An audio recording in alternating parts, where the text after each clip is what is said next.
This will be a productive partnership, I hope.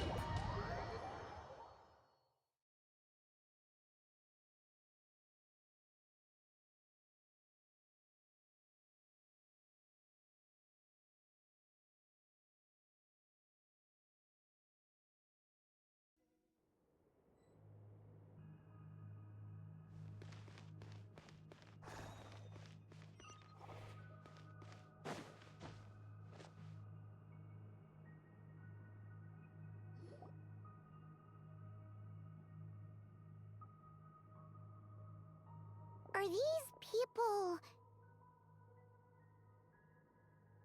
Judging by their clothes, they appear to be phantom Hyperboreans from the distant past. That could mean they have some clues about the moon goddess's name, right?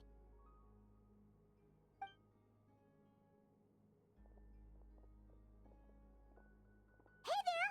Could you tell us what the moon goddess's name is?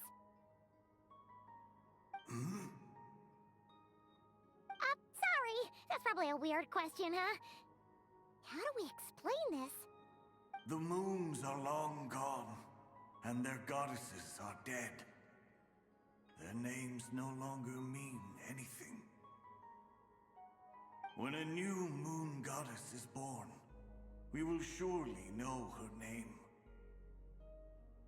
We have used every last resource at our disposal. All that remains is to wait, patiently and quietly.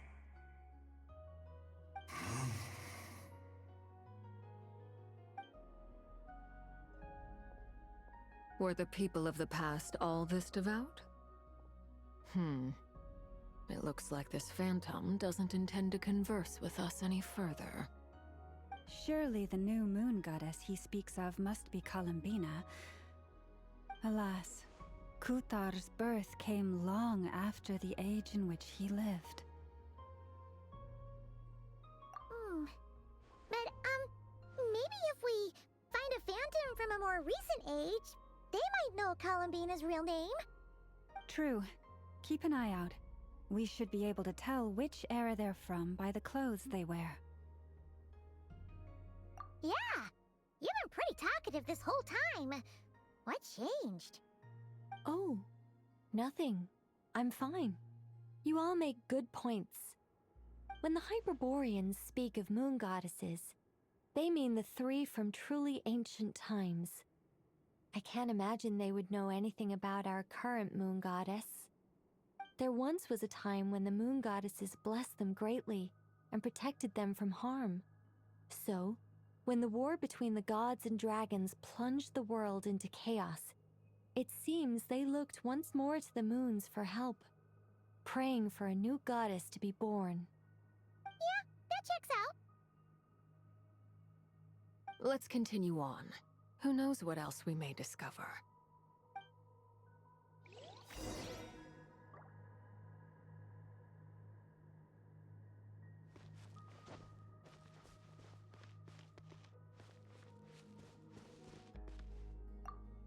The moons have left for now, but they would not abandon us forever.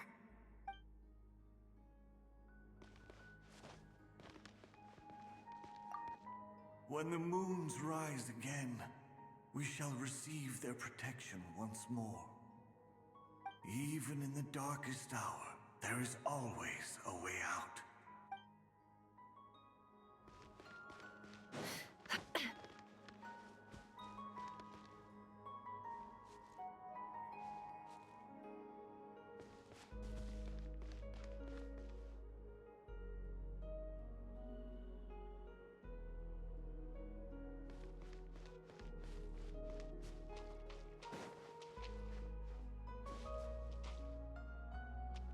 There's a door blocking this path. Not a problem. Try this. Whoa! How did that door suddenly collapse? This device was maintaining the door's integrity. Remove the core, and the device stops working.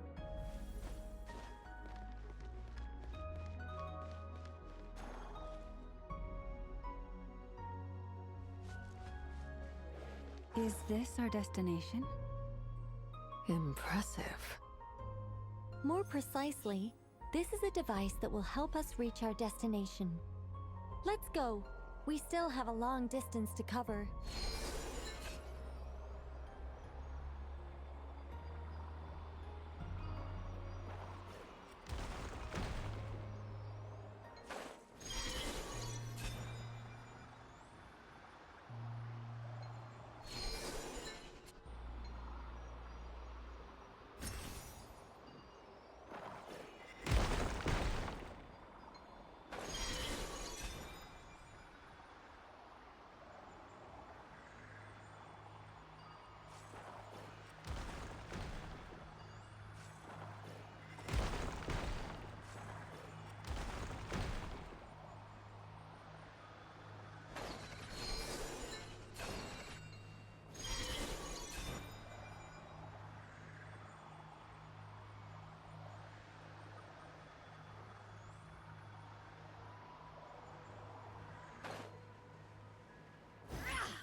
The way ahead is blocked by broken rocks! Oh. Let's try that device again. Remember the door from earlier? Ha! So it works in reverse, too!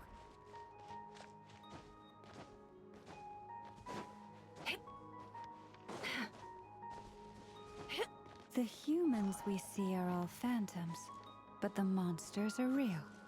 What a fascinating place. There'll be plenty of time to admire it later.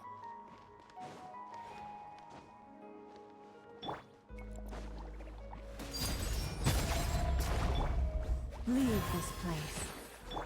Can't hide the truth. Time to go clean.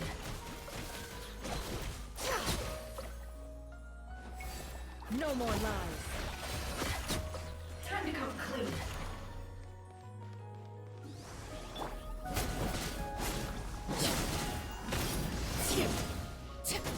Transfixed. Forest, this is where you fight. Laid bare.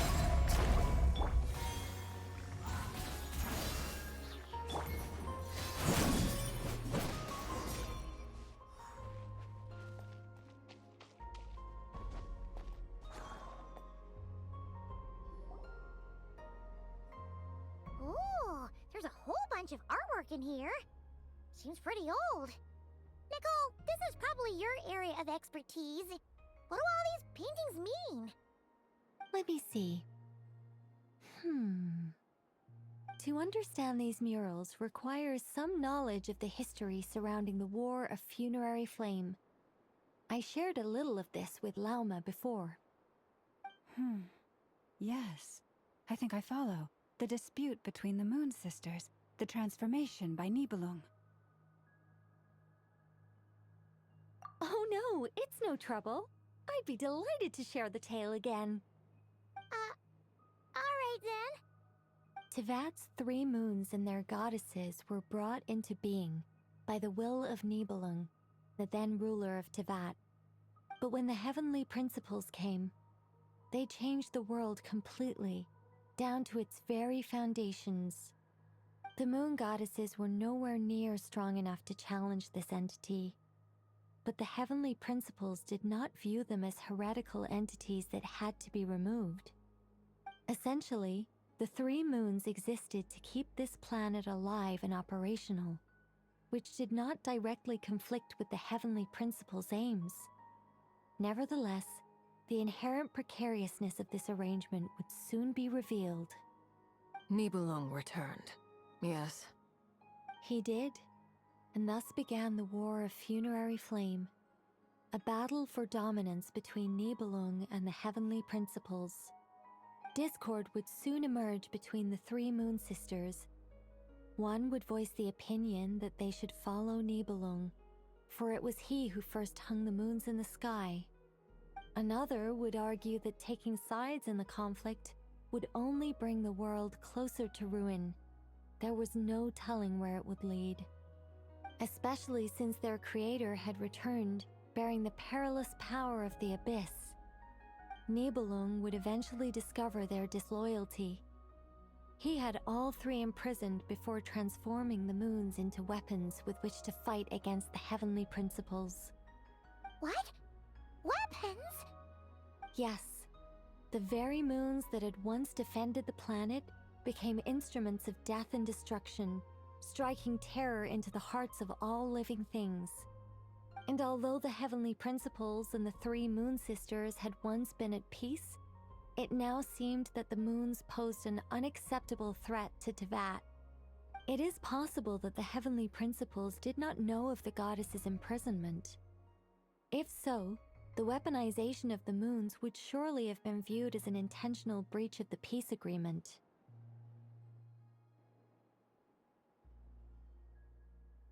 Regardless of who knew what, when, the heavenly principles shattered two moons and flung the other beyond the skies. Whether the goddesses managed to escape Nibelung's captivity after his fall, nobody knows.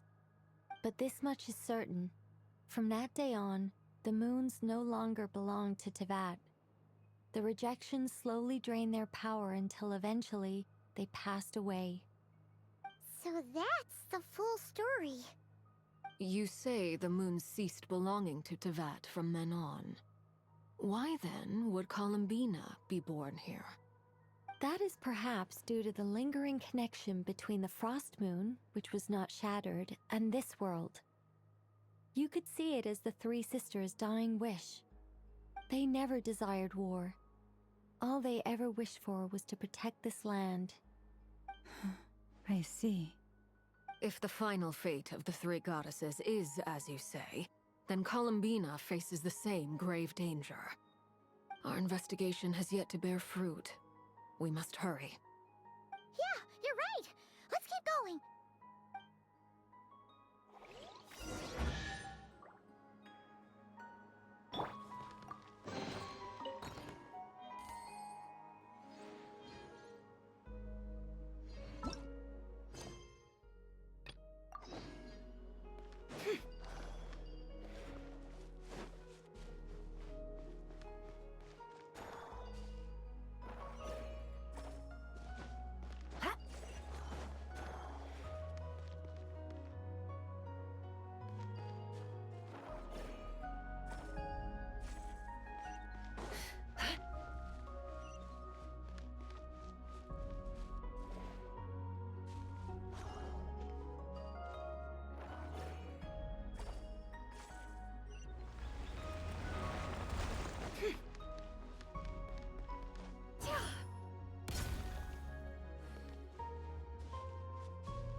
Should we trust him to keep his promise?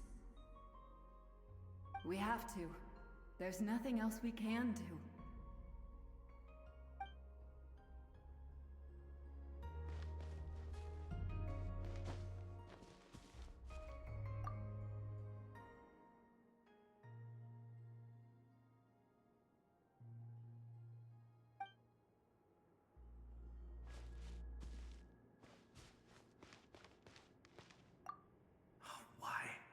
Why do the creators of this world no longer show mercy upon their people? Remember his words. We must change our fate with our own hands. Wait, that's odd. Who is he? Is something wrong? No, not really.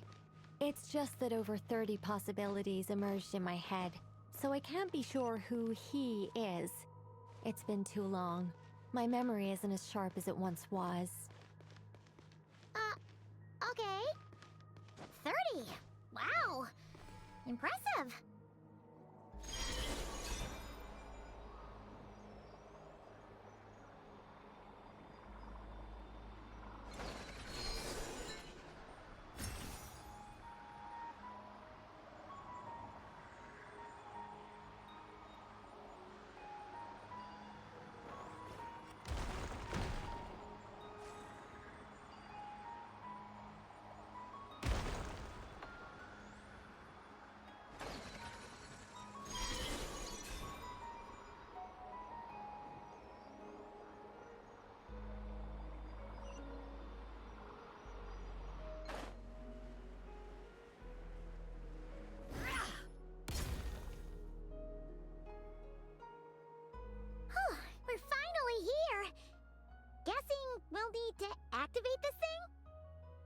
Indeed. I was a little worried about that at first, but as we got closer, I sensed that the Kuvaki within it flows unimpeded. It should be functioning normally. The only issue is how to activate it. It's looking a little worse for wear. What about the cores from some of the other devices we've seen? Can we repair it using those? In all likelihood, yes. I imagine that would have been the Hyperborean's backup plan. Let's look for some cores.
Transfixed!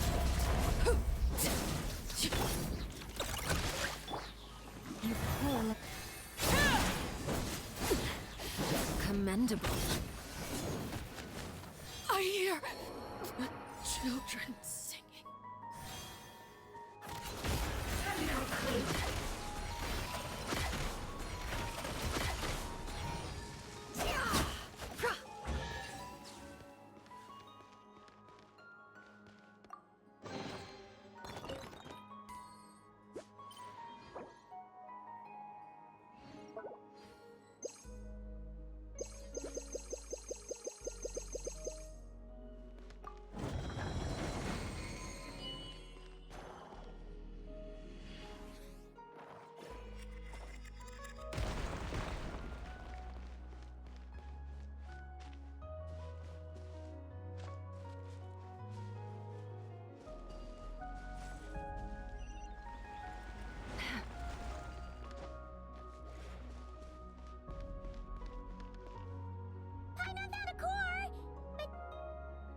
Get across!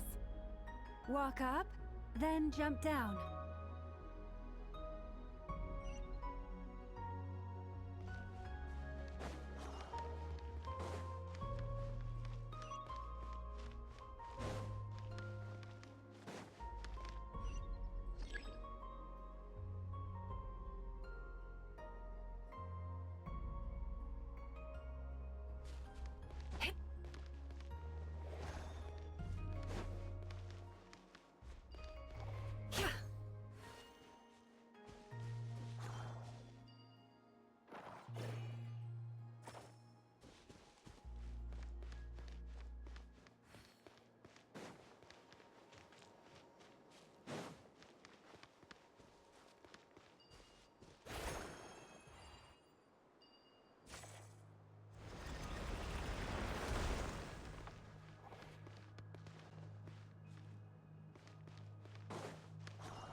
That should be enough cores.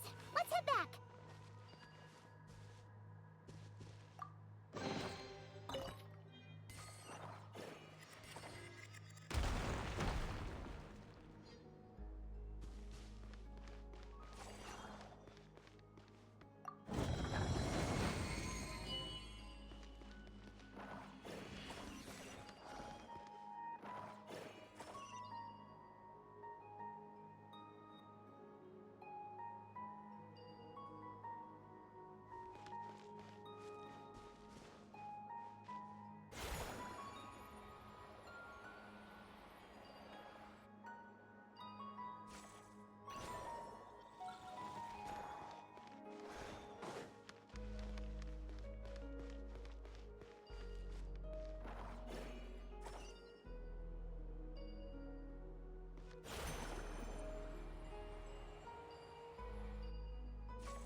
The device is up and running. It's hard to believe that the ancients were capable of constructing such things. Paimon sees our destination! It's right up ahead! Yes, let's go.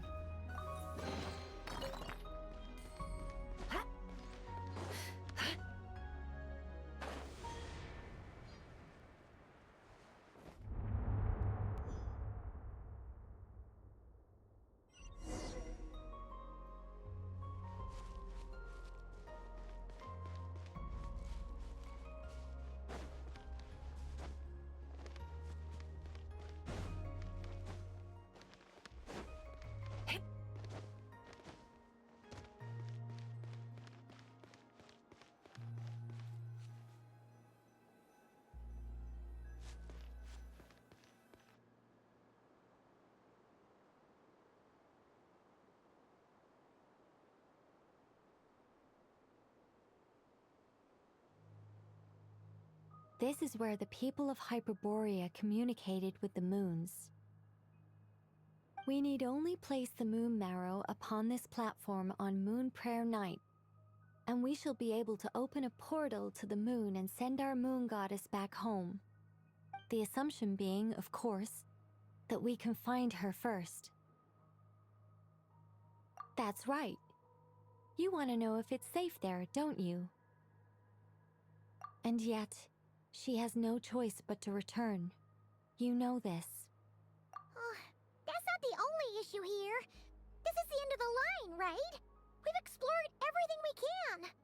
And despite looking at historical artwork and talking to people from Hyperborean times, we're still no closer to learning Columbina's name.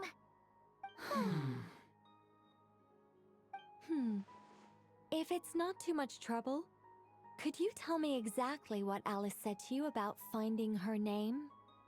Oh, sure. What she said was... Then your first job is to find it. As a moon goddess, I'm sure she must have a name she identifies with. Neither Columbina nor Kutar is her true name, and she's never really accepted either of them. Is it not also possible that she has never had a true name? Not at any point in history? That would be a hard pill to swallow. But at this point, we may have to accept that that is the truth. No one knows how she came into being, and she certainly doesn't have parents in any sense that we're aware of. Perhaps she was never granted a name at all. But does that mean there's no way to get Columbina back? She's just gonna disappear and there's nothing we can do about it? Huh? Wait, why all this pessimism? Was it the way I phrased this question? You all seem to be taking this in completely the wrong way. Well, just because she's never had a real name in the past doesn't mean she can't have one now. What? Think about what Alice said again. She never once said that you'd have to find a new name, did she? Are you saying what I think you're saying? Yes. Names are anchors that connect us to the world. If she doesn't have one already, then all we have to do is create one, no? It's like... yes. Traveler, when you first arrived in Teyvat, do you think you would have turned around if someone behind you shouted, "Hey, Tumaini"? But what about now? I understand what you mean. Life is a long journey. Even the friends and family by our side can change over time. When people call you by different names, what matters isn't so much the words themselves, but what they symbolize. And of course, whether that resonates with you. Lumine. So, close your eyes and picture the moon goddess in your mind. If you were to call out to her in this moment, what would you say?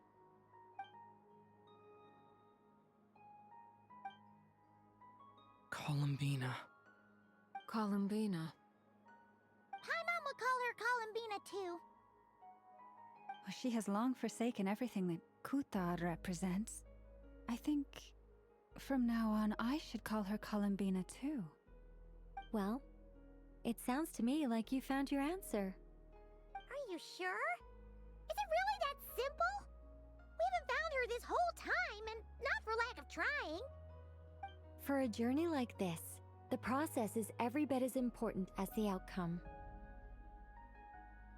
Had you not searched far and wide, rejecting every other answer you were offered? How could you have come to an answer you felt was finally correct? Oh, it all makes sense now. This has Alice's fingerprints all over it. Are you suggesting that mage knew from the start that Columbina never had a real name to begin with? I can't say for sure. But I can definitely imagine her chuckling in satisfaction somewhere right now, saying, "Ah, what fun." Llama! Your antlers! You should hurry. The festive moon has begun to rise. Do not worry, for when you called the name Columbina just now, I could sense that the power within was enough to summon back the moon goddess. The power within what? The name? Yes. So, the thing is... What's wrong now? This is so annoying. I really want to explain how that whole thing works. Starting from the founding principles of Tevat and... Oh, I could talk about this for hours. But... Deep breaths, Nicole. Deep breaths. You're an angel. A sober, sensible, solemn angel who has her priorities straight. Okay then. Sorry for asking. Clearly a bad call on Paimon's part. Anyway, you all need to hurry. Last thing, remember how it felt when you called out that name. Then it is agreed. By the name Columbina, we shall find her. Then we'll throw her the best Moon Pair Night party ever! And at last, we will send her home.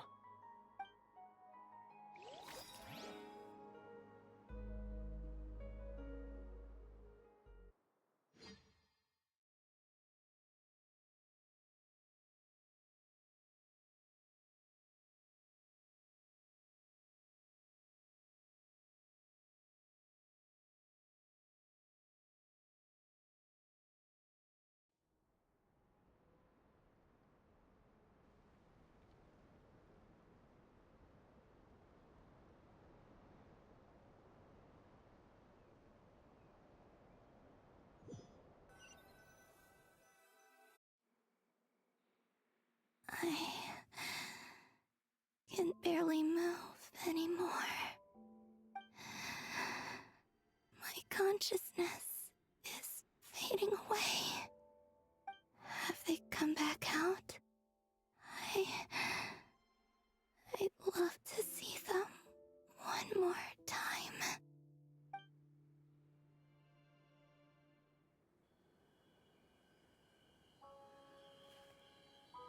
They didn't make it.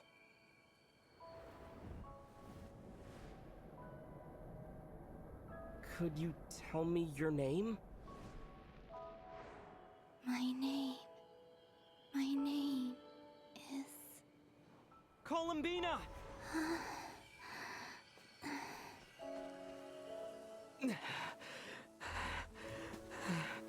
Columbina! Are you here? Columbina! That's the name you gave when we first met. And it's what I've called you ever since. Columbina. It's a fine name. I have many fond memories of Columbina, and so do all of your friends.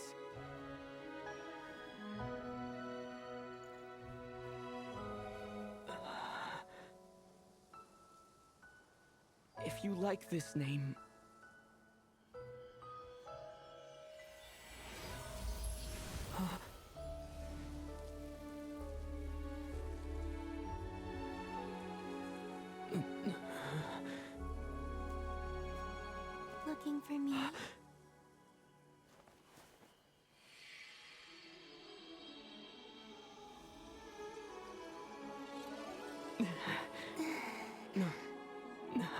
I like it. You can carry on using it. My name is Columbina Hyposelenia.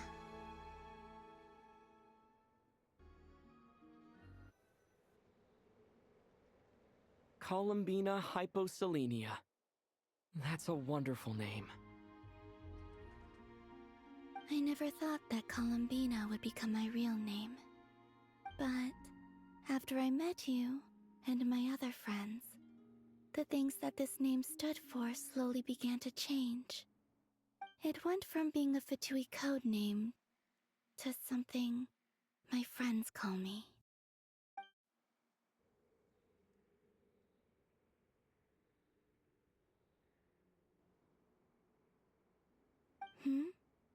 What is it? Why aren't you saying anything? I'm just so happy for you. Thank you. So, where's everyone else? We can go and meet them very soon. Everyone went to different places to try calling your name. Great. I'd like to thank them as well. Everyone's done so much for me.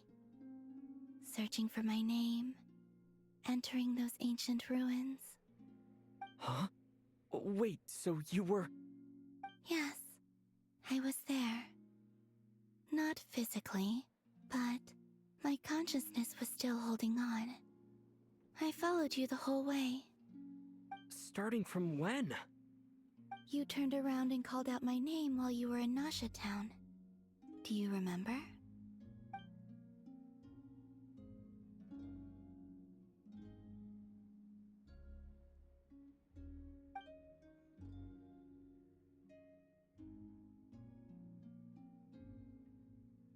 Let's go.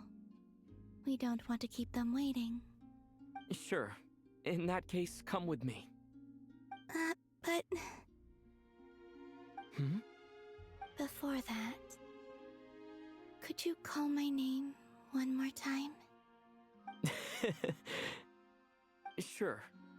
Come with me, Columbina Hyposelenia.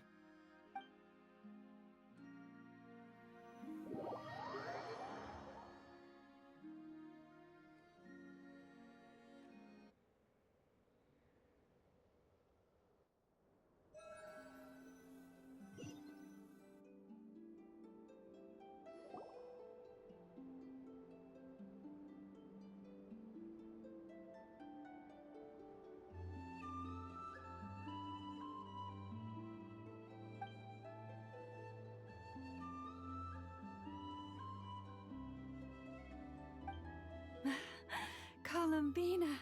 Oh, this truly is wonderful. Llama, I can't breathe. Ha ha! Just in time for Moon Prayer Night. It's good to have you back, Miss Columbina.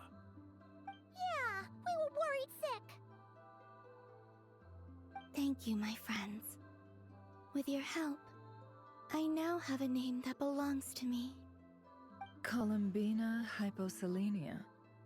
Where's the second half from? You added it yourself? That's right. It means... Born beneath the moon. Yes. And by extension, it can also mean born beneath this world. A fine name. Now, as much as it pains me to interrupt this beautiful reunion, I feel obliged to remind you that the Moon Prayer Night celebrations in Nasha Town have already begun. Don't you want to enjoy the festivities? There's so much to see and do. And some of the ambient lighting and entertainments were sponsored by the kind souls in the Hexen Circle. Nicole? Why have you turned into Dodoko? So you're Miss Nicole. Thank you for helping us, and for helping me find my name. It's nice to finally hear your voice. You're quite welcome. Guiding lost people to hidden treasure is what we Seelie do. And if you ask me, spiritual treasures are far more precious than material ones. Chests are all well and good, but this was what it's all about. Ah, So satisfying. Anyway, I had to go help Alice. It seems like she ran into some trouble. That's why I couldn't be here in person. But don't worry. We're with you in spirit. We'll be celebrating right along with you. Keep an eye out for the Hexenzirkel's festive stalls in Nasha Town. I think you'll like what we came up with. Alice said she even managed to rope B in this time. The Frost Moon Scions have also prepared various attractions. I believe Aino, Ineffa, and their crew are setting things up as we speak. On that note, Nefer, about that request I made. It's all in hand. Yehoda is on site to ensure that everything goes off without a hitch. Wonderful. In that case, Traveler? Huh? Come on, Columbina. It's time to celebrate the best moon prayer night ever.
Hey, young lady!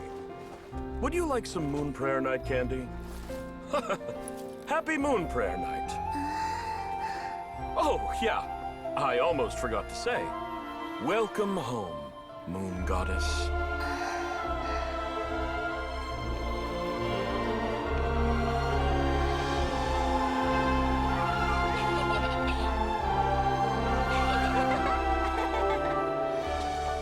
Welcome home, Moon Goddess. Welcome home, Moon Goddess. Welcome home, Moon Goddess. Turning Nasha Town into her home is a festive gift. A rather brilliant idea. Perhaps this is what Nodcry, Columbina's home, should have been like all along.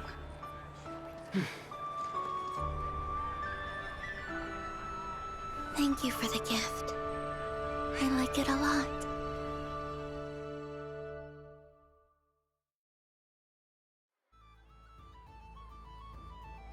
This feels like the surprise of my life. I do. I never imagined I'd ever get to enjoy Moon Prayer Night with everyone so freely.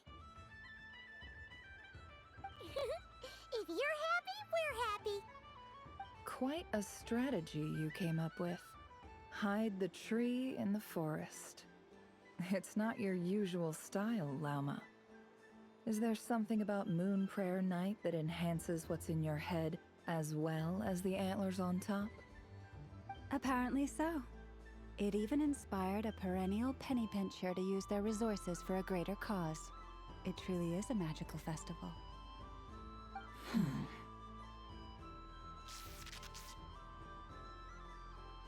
I see it now. This bickering is actually a sign of a strong relationship. Huh? What's everyone doing here? Oh! Miss Columbina, you're back! Yes, I'm fine now. Thanks for your concern. How's your progress with Alice's assignment? Very well indeed. I've never heard her sound so excited. Not like this. This time her excitement seems more serious. Seems like she's had a major breakthrough. She said she'll contact us once she knows more. In the meantime, we're free to relax and have some fun. Enjoy the time off while it lasts. I have a feeling that our next task won't be so simple.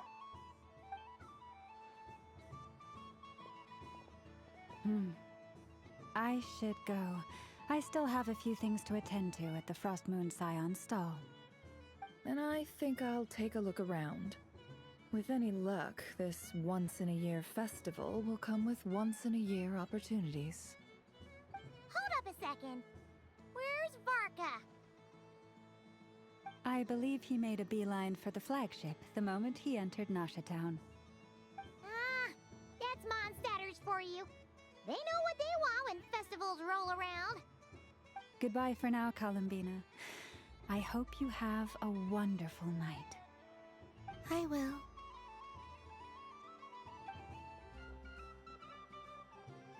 Well, in that case, don't just stand there. Get out there and have some fun. You'll definitely get a warm welcome at every stall. Oh, also, take this map with you. It's a guide to the festival.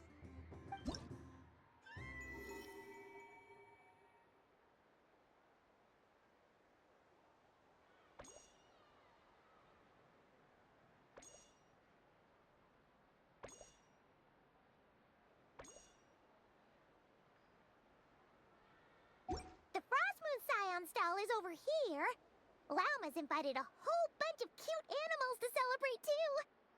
Over there is the Hexencircle section. Alice seemed more excited than anyone about this festival, so she insisted on making it a grand affair. Oh, and then there's the Nasha Town local specialties, including... Actually, forget that. Better if you go check them out for yourself. Thank you. It looks like a lot of fun. You're not coming with me? We'll be around. But don't you want to browse by yourself for a bit first?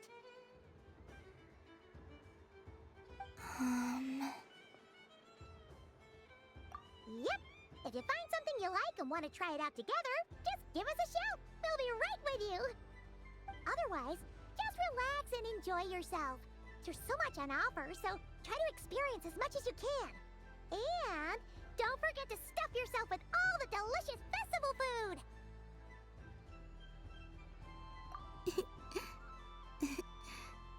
All right then. Off I go. Where should I go first?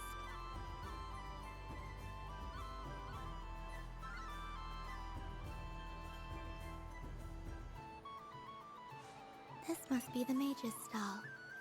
It feels like I've entered a fairy tale. Ah, how lovely.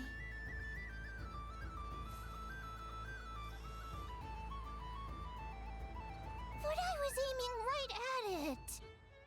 Aw, what a pity. I saw it with my own eyes. You were so close. So very close. That's not true! It dodged out of the way right as I was about to snag it! I'm sorry? You heard me! This paper frog can move! I swear! Dear, oh dear, what are you saying? How could a paper frog move? Unless you believe there really is magic in this world. But even if I, the mere humble merchant that I am, knew such magic, surely I would not use it on a paper frog. I'd sooner give Mora legs, so it could walk right into my purse. My dear, dear customer, why not have one more try? This time I'll give you 12% off, a very generous discount for one of my most regular customers. Just think about how much experience you have under your belt now. You're sure to win the next one. Darn, I used up all my coins. I'll be right back. Just gonna fetch some more from my house. Take your time, but don't take too long. This event is Moon Prayer Night only. Miss it, and you'll have to wait a whole year before I'm back. Next customer, please. Welcome.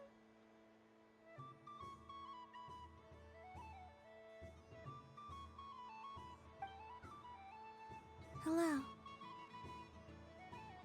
Whoa, what's this bigwig doing over here? How do I tell my employees not to go running around this time? Shooting them a glance won't story? Why, hello there, Miss Columbina.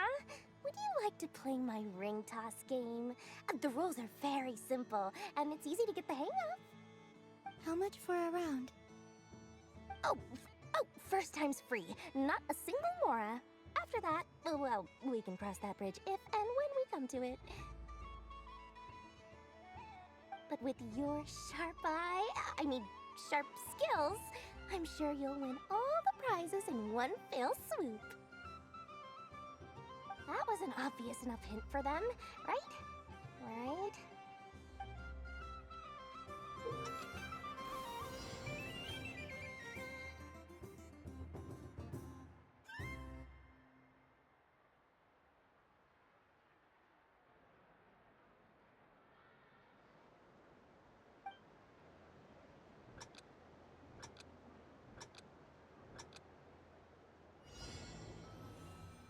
Here comes the ring! Oh, peanuts.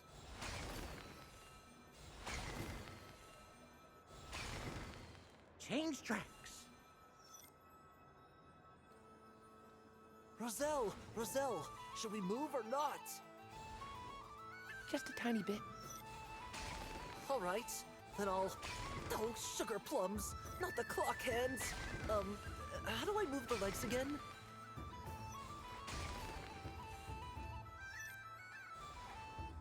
Stop it! Stop it!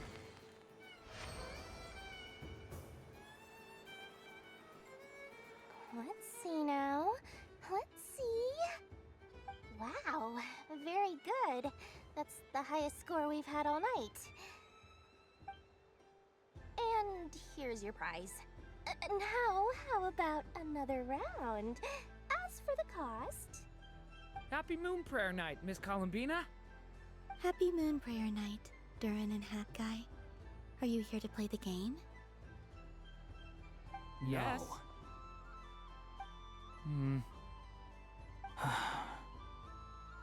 You said we were just coming here to say hello. I did, but then I recognized a few more people as I got closer. Do my eyes deceive me? Is that... It's our little dragon! He's all grown up! Someone's popular. Well now, since you came all this way, why don't you try out this lovely game we have going? First try is free! He'll have a go. I'll pass. It's only one free try per customer. You can't give your try to him. I'm aware. How has Elder Almond been lately? He's in great shape. He goes for a run in the forest every morning to stay fit and healthy. He tried to go boat racing with Firecracker a while back, but he couldn't even make it onto the Lotus Leaf. Firecracker was in fits of laughter. How about you, little dragon? Can you still fly?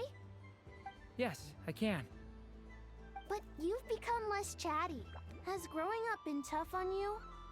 We call that maturity. You know, the thing people sing about. The knight wields a sword of stone to defend those hearts that are made of gold. Stone is very heavy. That's what keeps him from talking too much.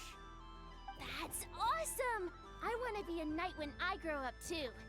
Ring, here I come! Ha!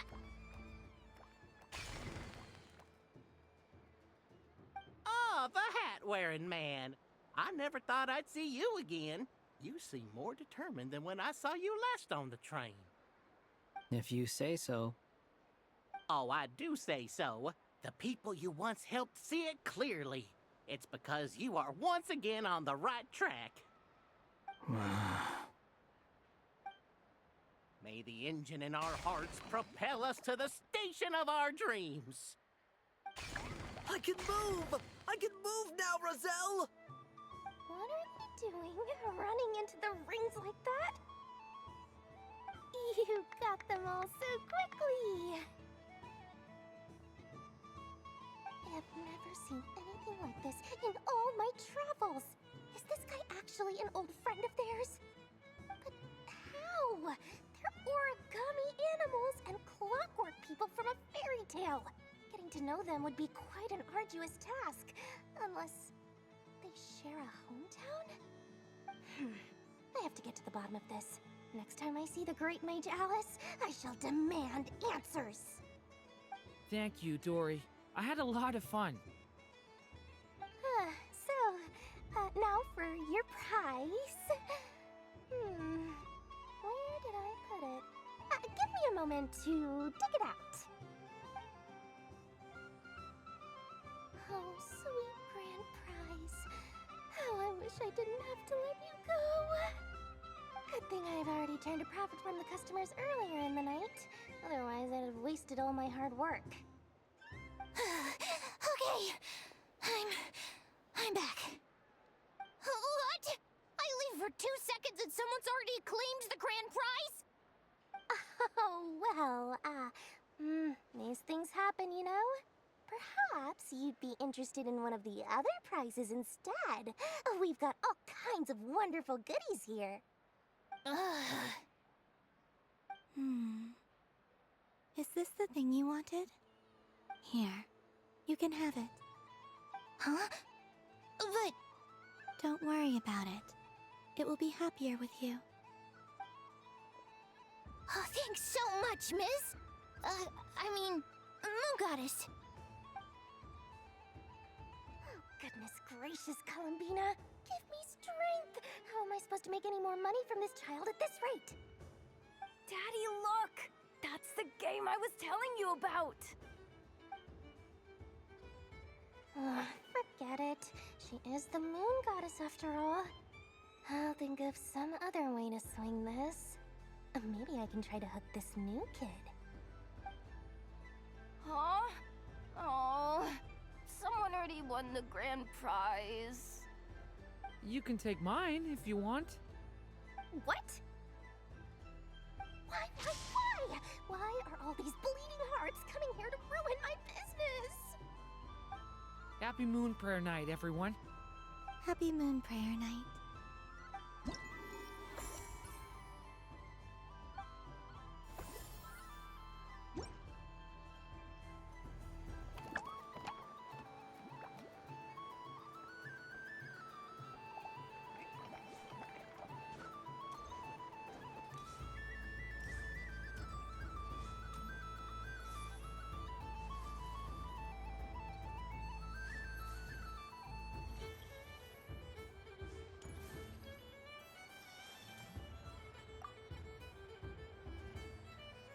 Welcome home, Moon Goddess. Oh, you're the genuine article. Alice was right. This Moon Prayer Night was worth watching after all. Another one that talks. Greetings. Pleased to make your acquaintance. I am the Hexenzirkel member they call B. Barbeloth Trismegistus. Columbina Hyposelenia. Pleased to meet you too. Hyposelenia. A fine name indeed. Now then, Miss Columbina, do you wish to hear a mage's divination? Divination? The Frost Moon Scions used to ask me what would happen in the future. Is this like that? From the perspective of the one seeking answers, perhaps. As you look to your journey ahead, if you seek to understand the unknown, resolve your doubts, and soothe the confusion in your heart, divination could be for you. The unknowns on my journey. Of course, if one wishes to peer into fate, then hydromancy is the more precise option. But that is a complex affair, and to relegate that majestic art to the status of a festive amusement would seem somewhat uncouth. Besides, it is sometimes better to not know fate with great certainty. Hence, I shall use the suitably festive Luna Arcana to tell your fortune instead. It is more popular with the youth in any case. Lunar Arcana. Indeed. Unlike hydromancy, this will only display possibilities and trends. People like to think of themselves as creatures of agency and free will. Peering too far and too clearly into the future is detrimental detrimental to both body and soul. I'd like to give it a try. Of course you may. Come then, take a seat, Miss Columbina. Before we begin, are there any specific questions you would like to ask? Let's stick to general possibilities and trends, like you suggested. Ah, very well. Then I shall use the basic Lunar Arcana deck. Now, try to relax. Cast your mind upon the things you have experienced and the things you are soon to experience. I will shuffle the deck. Would you like to cut the cards yourself? You do it. No problem. Now then, to make things easier for the Seeker, that is to say, you, I shall decipher the cards from your perspective.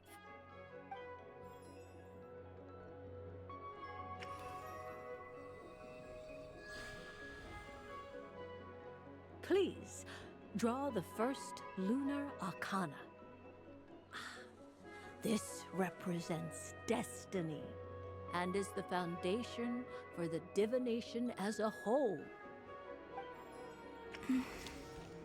Now, draw your second card. This will stand for the past, the sum of all your experiences that have come before. And now the third Arcana. This is the present, your interpretation of the current moment. Finally, the last card. This shall speak of the future, which... Oh. Kuvaki Pulse? Fascinating. I've never encountered this before in my role as a diviner. Something has exerted an influence upon this card, causing it to leave its designated position. What do you make of this, Miss Columbina? Perhaps this is the guiding hand of fate in action. Of course, if you wish, you can choose to deny the validity of this card and draw the future for yourself. No, it's fine. Let's go with this one. A bold decision. I must say I'm looking forward to the results. Well then, let us flip the Lunar Arcana in sequence and see what emerges. Sure. First, Destiny. Haha, no surprises here. The card that represents yours is the moon.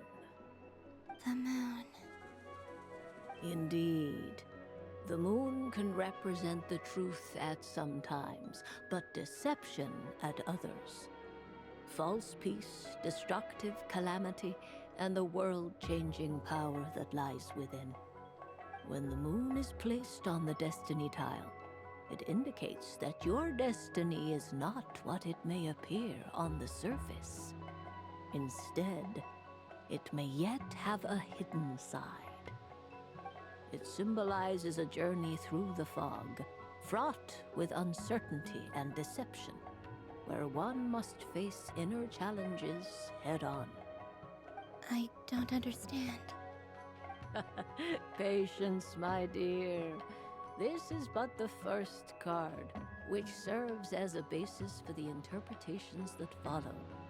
Our divination will only grow clearer from here on out. Now then, flip the second card, the one that speaks for the past. Ah, the Hermit, but inverted. Inverted? Yes. The Hermit symbolizes solitude, introspection, and the pursuit of truth. When inverted, it represents isolation, truth out of reach, and a path that leads one astray. Combined with the moon as one's destiny, The Hermit inverted represents a choice you made to stand alone in the past. It was a choice made not out of fear or arrogance, but for reasons that others could not perceive. You fumbled through the darkness without a guide, but you did not find your way. Rather, you went astray. More than once, it would seem. Is this about how I became Kutar despite not wishing to become a god?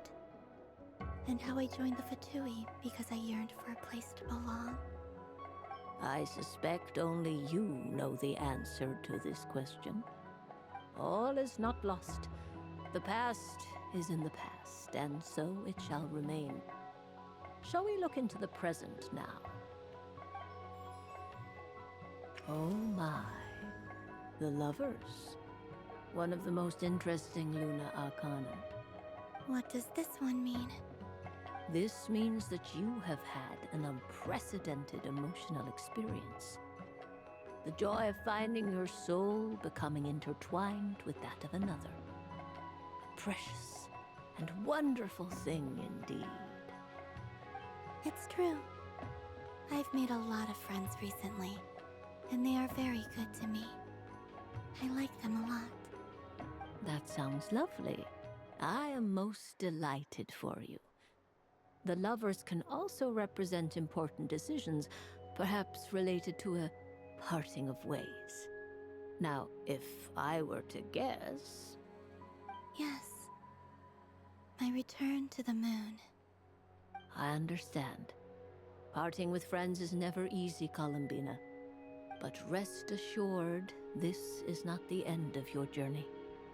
There is always another story waiting to be told. The future always lies ahead. The future. Well now, it's finally time to flip this most mysterious of cards. Why did it appear? And what does it wish to tell you? I'm ready. Very well. Flip this card and see what lies on the other side. Oh. Miss Barbeloth? What is it? This card is death. That doesn't sound very good. It depends on how we interpret it. It is true that it can represent an agonizing death, a complete and utter end, but at the same time, it can also represent rebirth. Do not forget that your destiny card is the moon. That lends your future many different potential meanings. If death spells the end, is it unavoidable? As I have said, divination can only display general trends. It is a rough guide, but it does not show predetermined outcomes. Allow me to summarize it for you. In the past, you may have lost your way, but now you have gained new connections and new strength. You now face an important decision, one that may bring about a great change in what is yet to be. This change might, in turn, be the end of all things, or their beginning. But remember, everything is subject to change because of the moon present in your destiny. You must see the truth clearly and face your innermost thoughts. The truth. My innermost thoughts. Thank you, Miss Barbeloth. Don't mention it. Some people dislike divinations, for fear of glimpsing an ending to their story that they wish was not so. But I can see that you're different. The result of this divination will not sway your decision.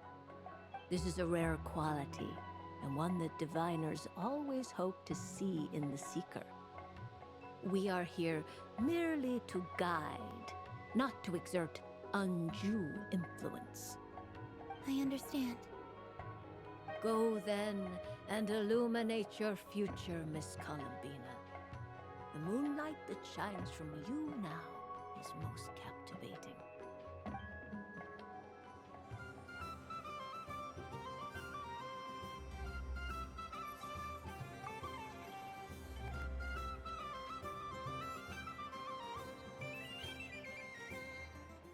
I wouldn't say it's unfair, exactly. I mean, your voice goes right into people's heads. How would you explain that to the kids? You can't just explain it away as magic. Is something the matter? Ah, Miss Columbina! No, nothing you need to worry yourself about. Ah, impeccable timing. Stick around for a second, Miss Columbina. I need your input on something. This self-proclaimed Knight of Justice has yet to give me a satisfactory answer. I, for one, would like to hear your verdict on the matter. Hey, now, I left the flagship just to help you out, Miss Nicole. What's going on? So Alice and I are both using long-range remote control spells that work on similar principles, allowing us to attend this festive fair in Dodeco form. Sorry, let me backtrack a little. While similar, there are some key differences. Alice, being a great mage, wanted her Dodeco to reflect something of her own charm and mystique. So she adjusted the way its tail moves when it spins around. An entirely gratuitous move, in my opinion. I hardly see how anyone is going to notice that. If anything, I'd say that anyone who stares intently enough at a Dodeco's tail to notice such a small detail is someone we ought to be highly concerned about. I only say this to emphasize that my question has nothing to do with tails. Now that we're clear on that, why is Alice's Dodeco permitted to interact directly with the children celebrating Moon Prayer Night, while mine is not? Your voice speaks directly into people's minds. See? Exactly what I said.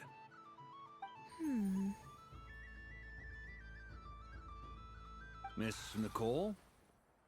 Ugh, I can't stand it. I know that probably makes me sound like a whiny child acting out in front of their parents. And it's a little embarrassing now that I think about it. But hey, I said it now, I can't take it back. That would be even more embarrassing.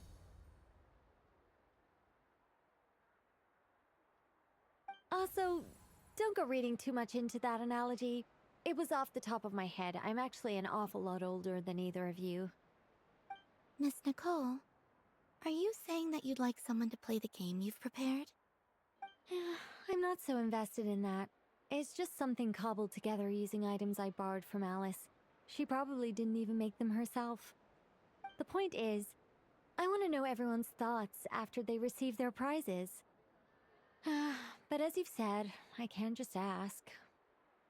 I've been biting my lip for so long, and I've had no one to vent my frustrations on.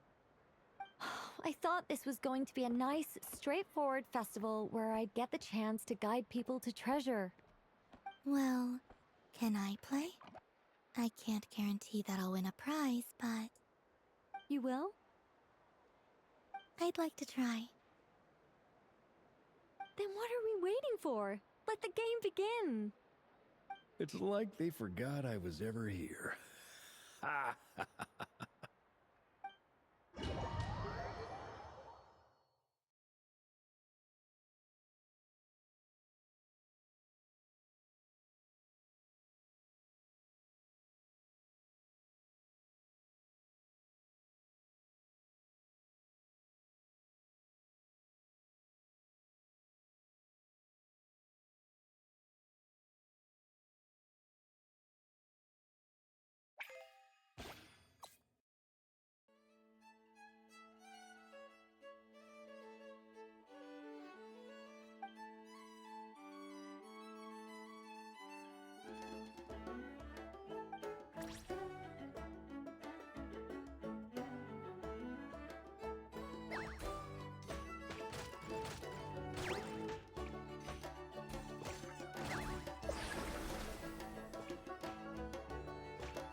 Congratulations, Miss Columbina! With your great wisdom, you have overcome every obstacle in your path and conquered the great challenge posed to you by fate. Fate? Well, something to that effect. If you'd prefer something more poetic, it could be the icy winds or the dawn. Anything you like, really. You could even go with the challenge posed to you by Dodeko, if that's what you're into. Anyway, you can take or leave my suggestions. Moving on. All my hopes are now resting on this. Can I open it now? Stop teasing me. Please, I'm begging you. No more talk. Just open it. Wow. What a lovely sculpture. Classic and cute at the same time. Thank you, Miss Nicole. I'll always treasure it. Ah, there we go. Music to my ears. You have my sincerest gratitude, Miss Columbina. Thank you for sharing your precious time with me and fulfilling my wish. Don't mention it. You've all done much to help me. And still, I'm the one receiving all these gifts. I don't suppose you'd like to play again, by any chance? Don't get me wrong, once is plenty. You're under no obligation to indulge me any further. And besides, I don't have any other prizes for you. Alright then, happy Moon Prayer Night.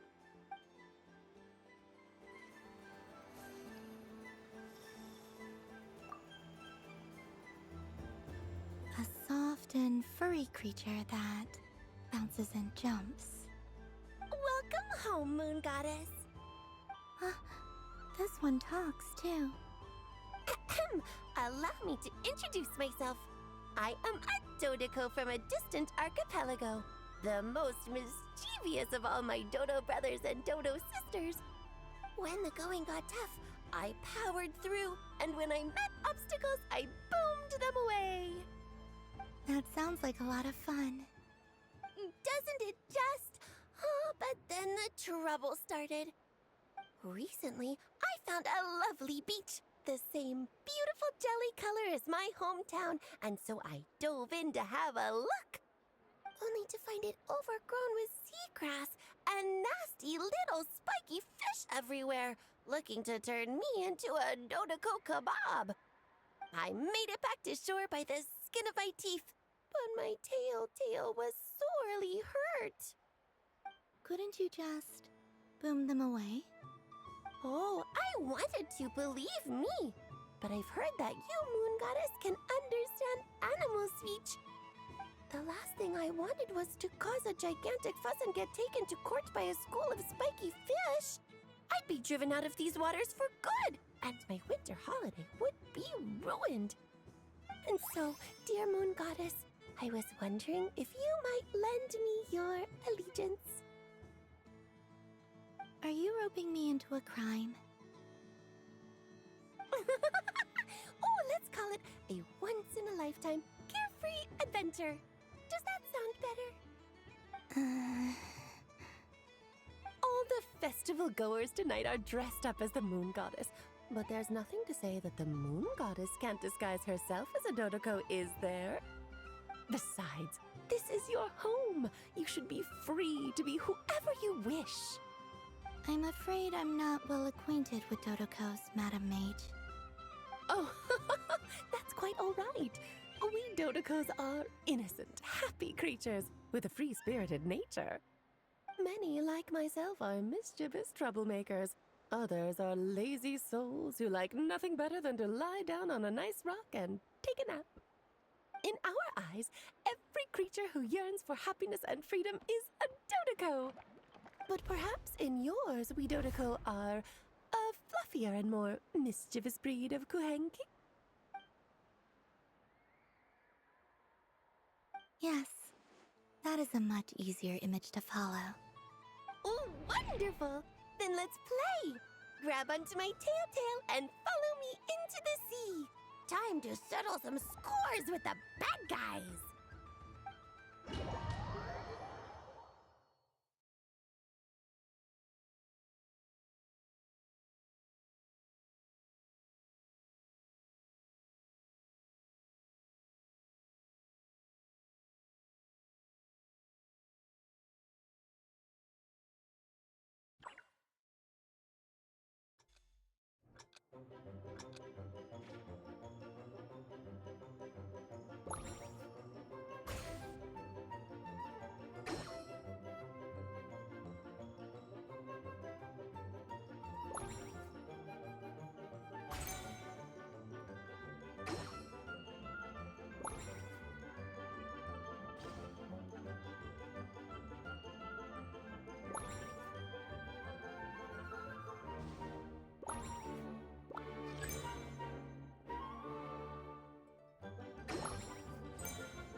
remarkable talent. So, what do you make of it? The use of Jumpy Dumpties doesn't come as naturally to me as Kuvaki, but their unpredictability makes it fun. I think they call this novelty. Indeed! And how did it feel blowing those pesky nuisances away? Not bad. Any guilt? What do you mean? Oh, wonderful! Lovely answers to all 3 questions. You've passed the safety test. Now I can give this special bomb to you as a souvenir. Remember, if you find any meanies living on the moon, you can use this to boom them into oblivion. I will.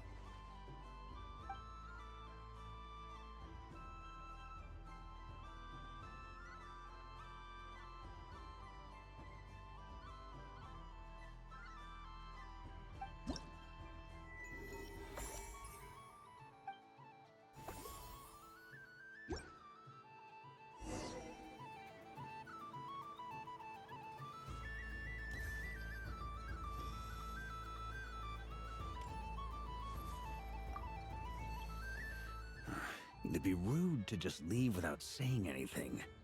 But at the same time, I don't want to barge into their lively conversation just to announce that I'm leaving.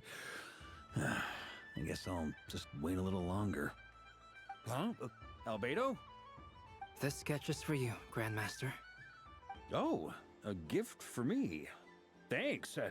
Let's see what you've done for me. The North Wind left in the lurch.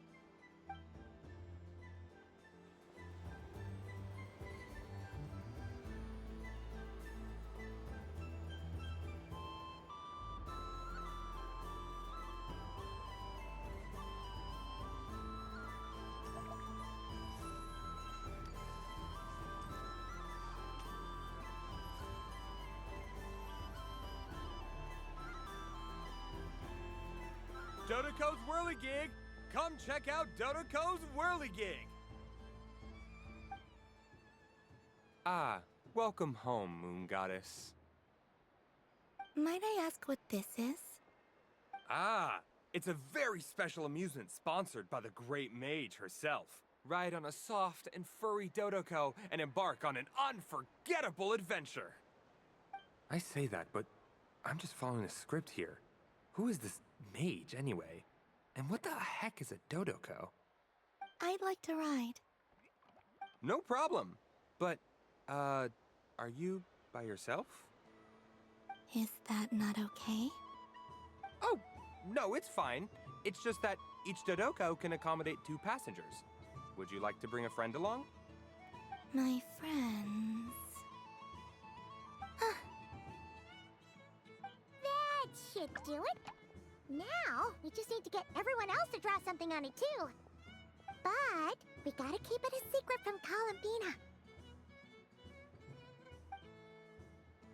Traveler?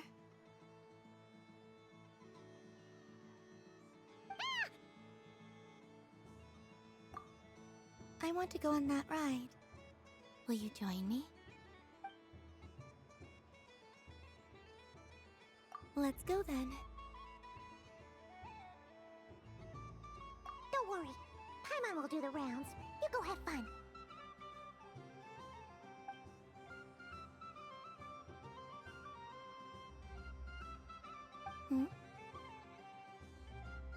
All right. I think we have to wait in line over there. Please take your seats. For safety reasons, you mustn't try to leave the ride before it comes to a complete stop. All right, you're all set. I wish you both a wonderful journey.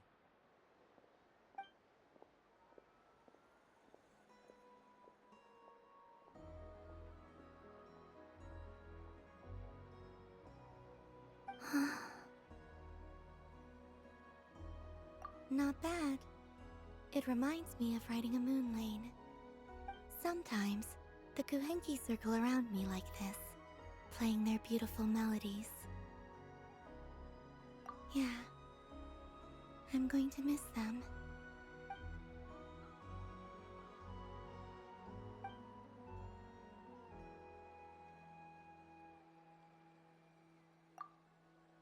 It does.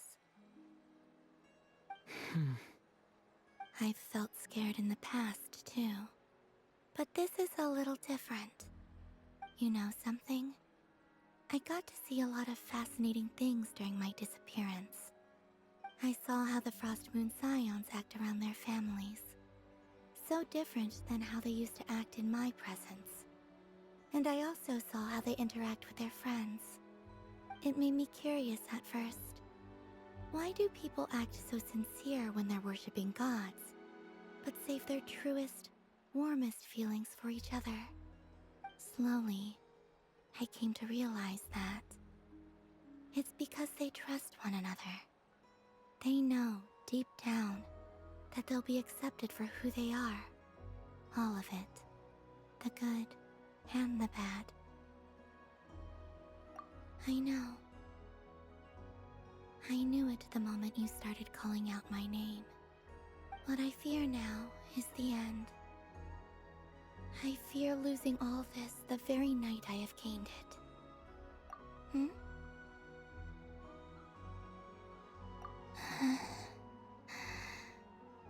Thank you for this conversation.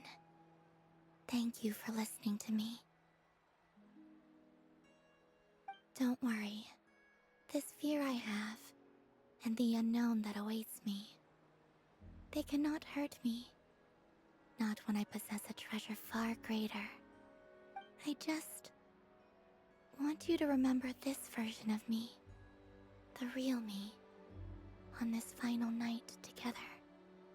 Dear passengers, Dodoko's awesome adventure has come to a close.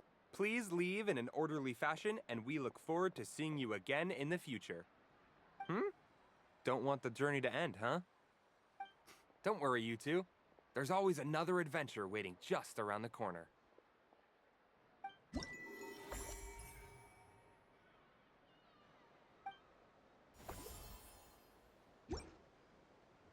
So this is the Frost Moon Scions area.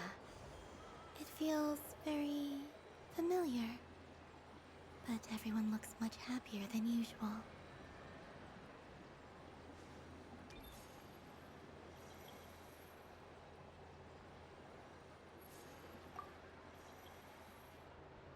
Fun ride, huh? You and Columbina looked pretty sad to leave. This isn't gonna make Paimon dizzy, is it?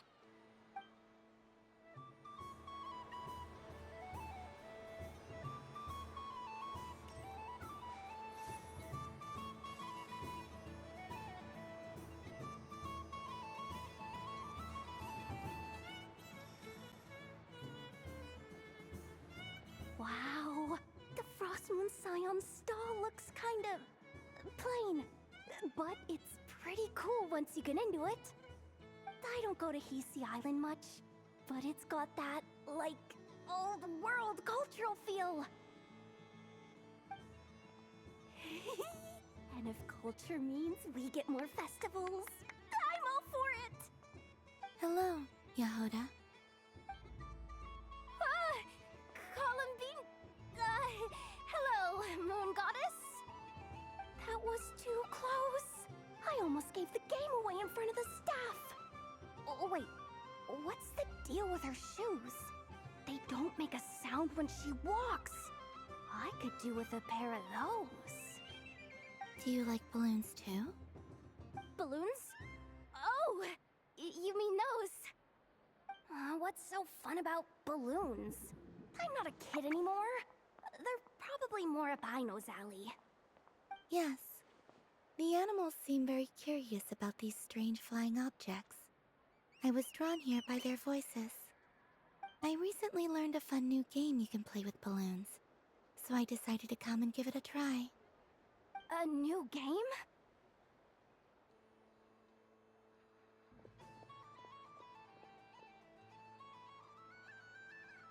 Hello. Welcome home, Moon Goddess. Here to buy some balloons? Yes. Could you give me a few that haven't been inflated yet? Are you sure? I guess it's not a problem, but... Yes, please. Thank you. Uninflated balloons? But those are just little rubber pouches. What does she want with those? Would you like to play the balloon game, Yehoda? Huh? Sure. I guess. How do you play it? Wait here a moment.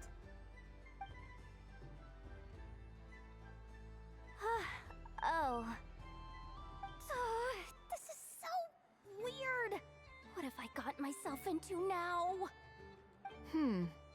I thought I saw Columbina nearby. Uh-oh! That's the Fourth Harbinger! Although she's helped us out quite a bit, she's good people, right? Is she looking for Columbina? Oh, guess that's my ticket out of here. I'm not sure my heart can take being sandwiched between two Harbingers.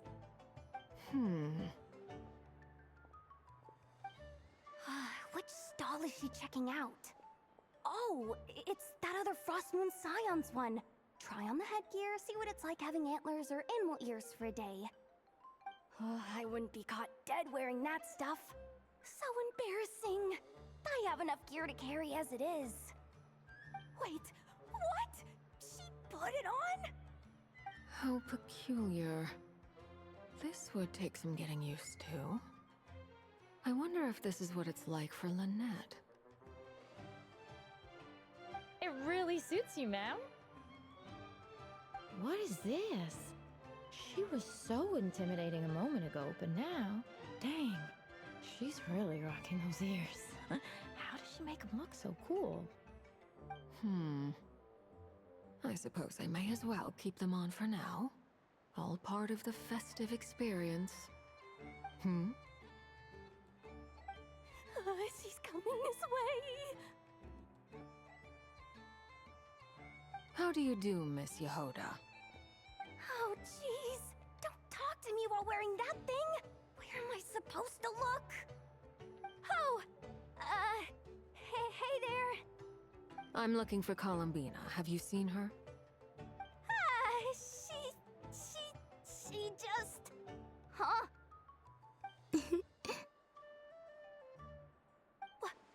Oh, wait. Is that what she meant by balloon game?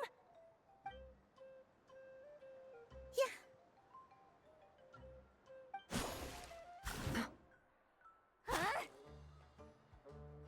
No fair! How come I get caught in the crossfire? An ambush from the rear? Is this a declaration of war, Columbina? Would you like to play too, Arlecchino? Seriously? Are they gonna start some beef right here, right now? Gladly. That said, I believe there is another who would like to join.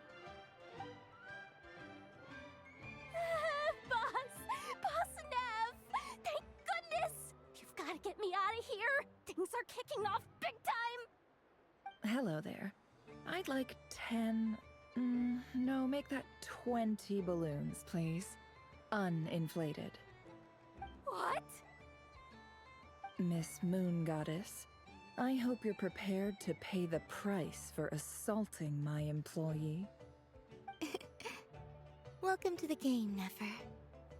Just to be clear, let's keep this a fair fight, okay?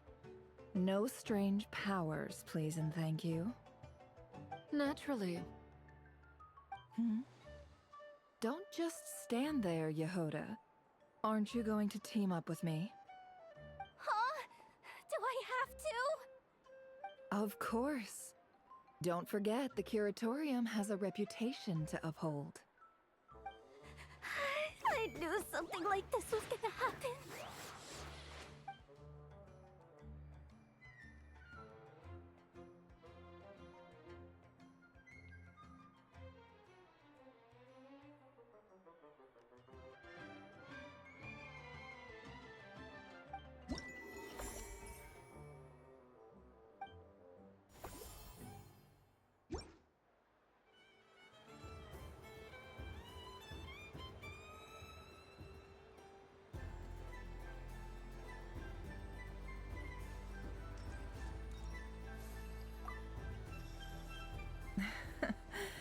That was fun. It's a shame Ashru doesn't like playing with water, or I'd have roped him in as well.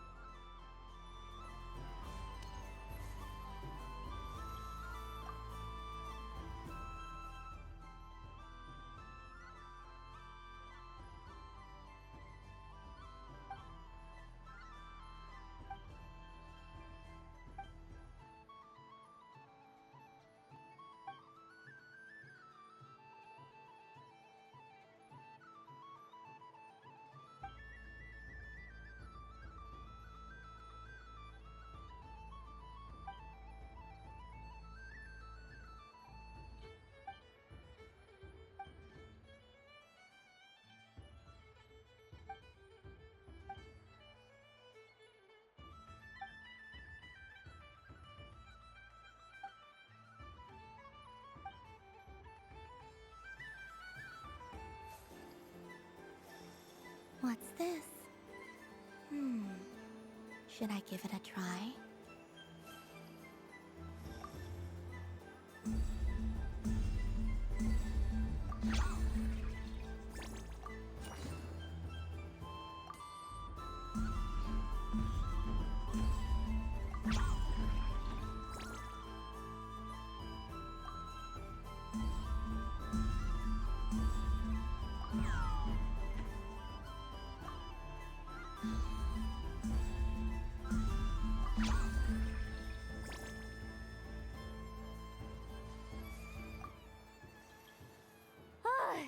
I just had a water fight with two Fatui Harbingers. Pretty scary, but also surprisingly fun.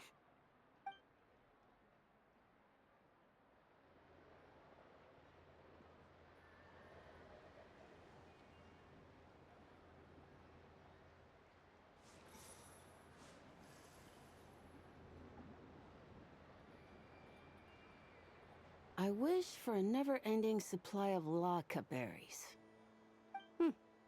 What a humble wish. Probably written by a child.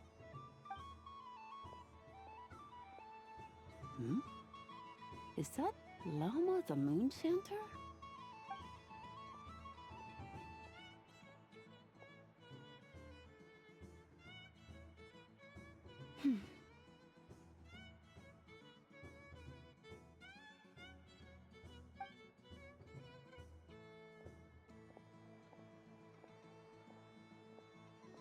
I wish that the long plume ibises would stop biting me.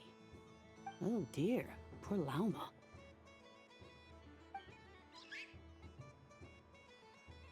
All right, I'll write that one down for you.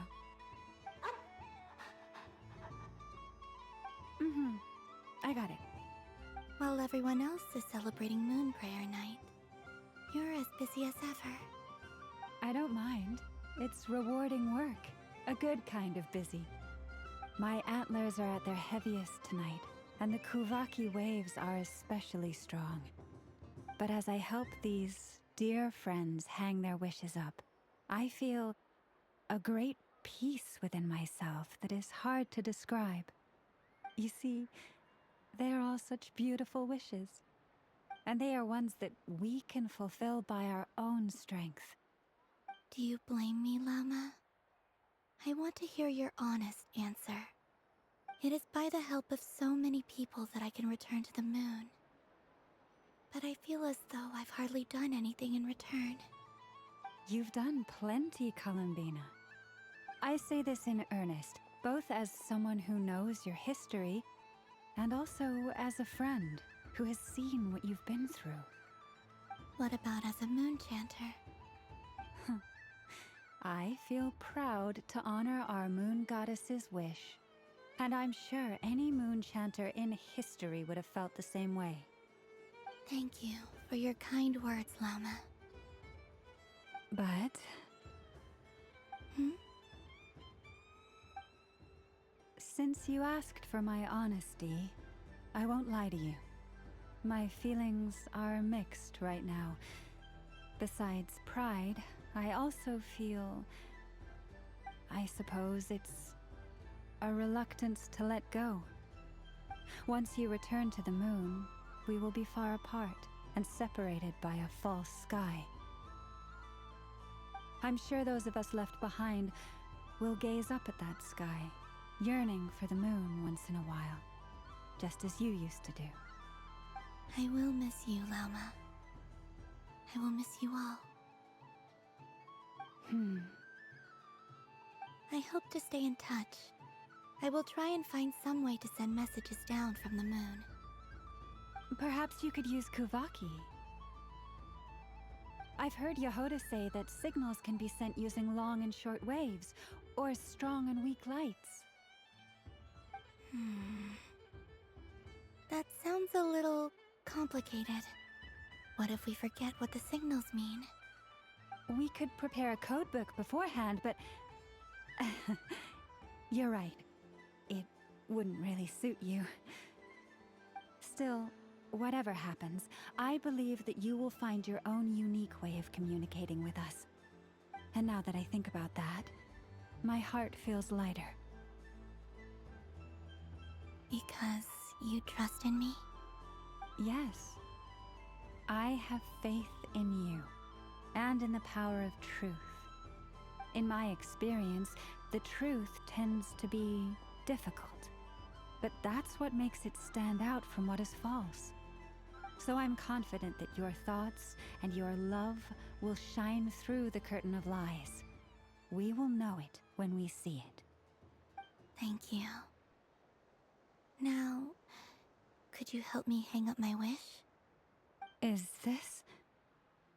I wish that all who dwell in this moonlit world can find a place to belong.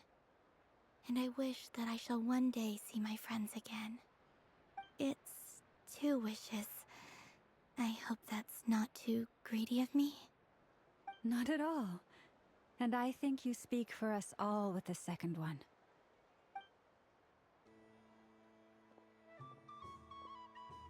I shall continue to pray until the day that all of these wishes come true.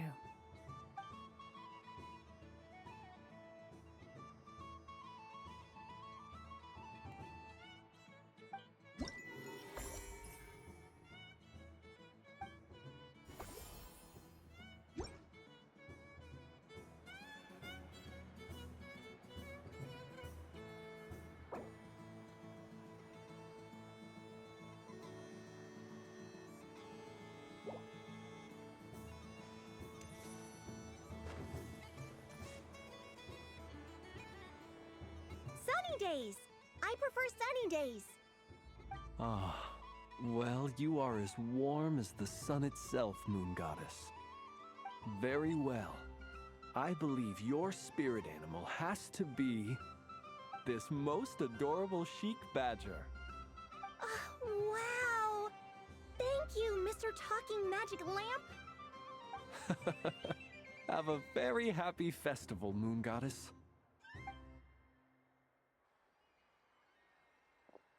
Lance? That's you, isn't it? Shh. It's our little secret, my dear traveler in Paimon. Okay, sure, but why are you here selling sugar sculptures? Everyone celebrates in their own way. After gazing into the abyss and spending time around gravestones all year, what better way to relax than to see sunny smiles on the faces of the living? Besides that, I like to think of myself as a fair judge of character. I dare say matching personalities to confection suits me rather well. That's not what Paimon was talking about. Aren't you afraid that your true identity might be exposed? Should I be?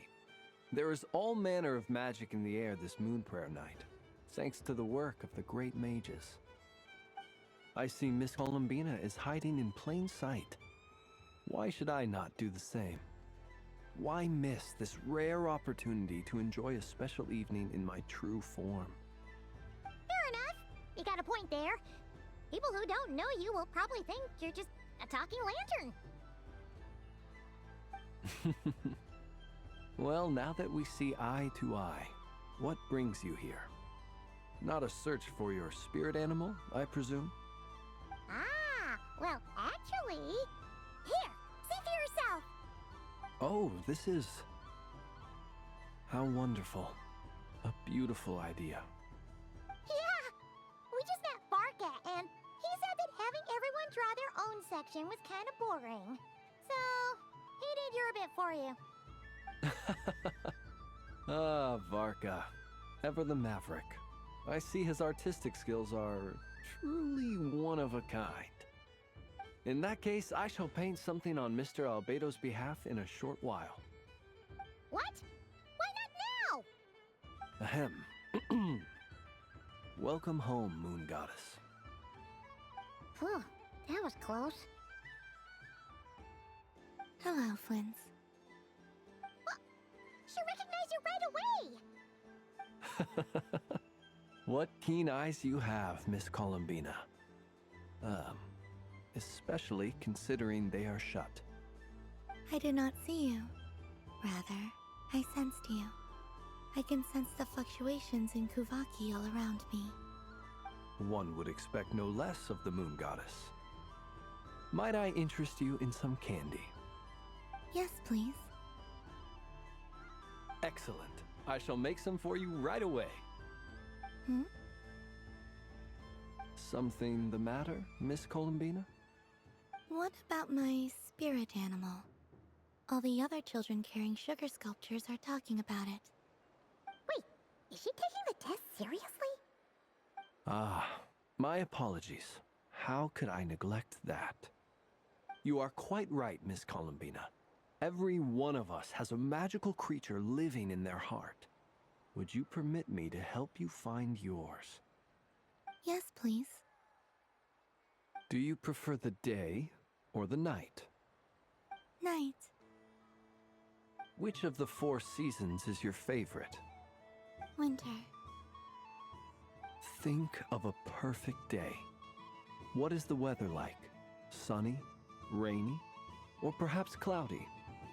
Rainy in the morning, sunny at night. What kind of answer is that? Forests, lakes, and open seas. Which do you prefer of these? I like them all. Imagine you opened your very own shop. What would you sell there? Moonlight, I think. Wow! Paimon would totally shop there. It wouldn't cost anything. You'd just need to visit. Aha! I believe I know what your spirit animal is. Here, for you. Oh, it's a Kohenki! Indeed. A free-spirited being with a deep love for all things here in Nodcry, who selflessly lends her aid to as many people as she can reach. It is the perfect fit for you, Miss Columbina. Thank you. It would be my honor. But you shall have to forgive me. We have known each other for quite some time. I doubt there is any answer I could give that would come as a surprise to you. So instead, would you accept this sugar sculpture as a token of our friendship? It's a lantern. Hey, why don't you two go enjoy your candy over there? Paimon wants to try out this spirit animal thing too. Right, Flintz? Come on, play ball. I get this drawing done. But I want to hear Paimon's answers. But it'll probably take ages. Paimon's a complex soul. And we don't want your candy to melt while you wait, huh? Oh. Okay then.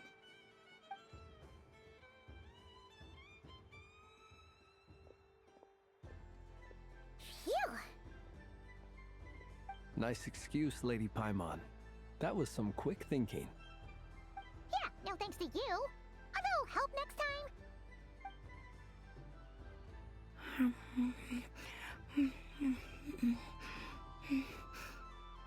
It's sweet. Is that Lockaberry? I wonder what flavor the traveler got. This way, this way! It's the candy-selling lantern! I'm coming! Of course. Traveler, maybe we can share? Yes. I found out recently that people share their food sometimes, so I'd like to try it. Or... is that a no? Thank you.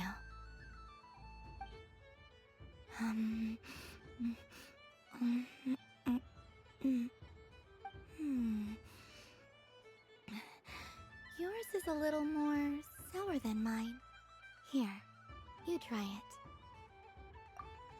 Are you sure? Amazing.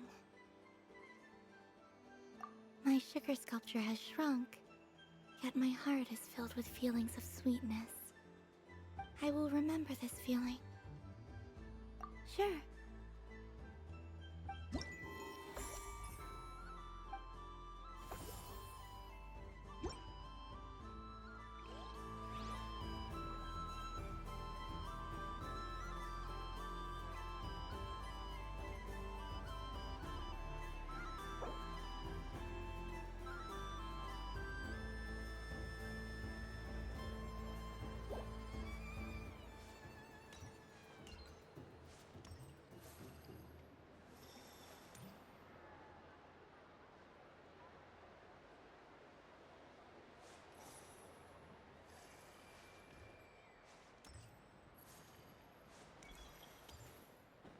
What's this? Should I give it a try? There are so many attractions here.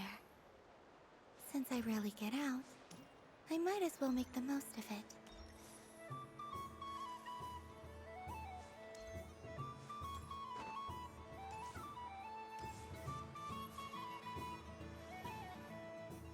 Moon Prayer Candy! Beautiful, tasty Moon Prayer Candy! Buy a whole box, share it with your friends and family! Candy? To share? I wonder what flavors everyone would like. Welcome home, Moon Goddess. Fancy a box of Moon Prayer Candy? Sure. I knew you would! Now, what flavor would you like?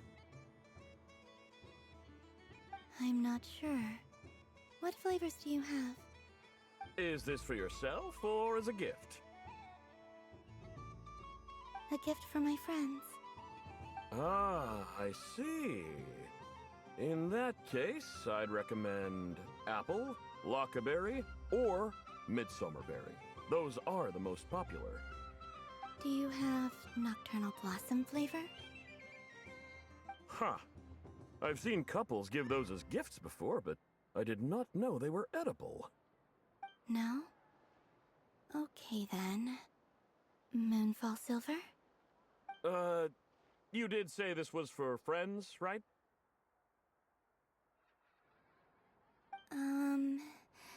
Maybe smetana then. Hey, now that's a creative idea! I've never tried it before, but if you're happy to wait, I can see about whipping up a batch on the spot. While we're at it, you got any other ideas?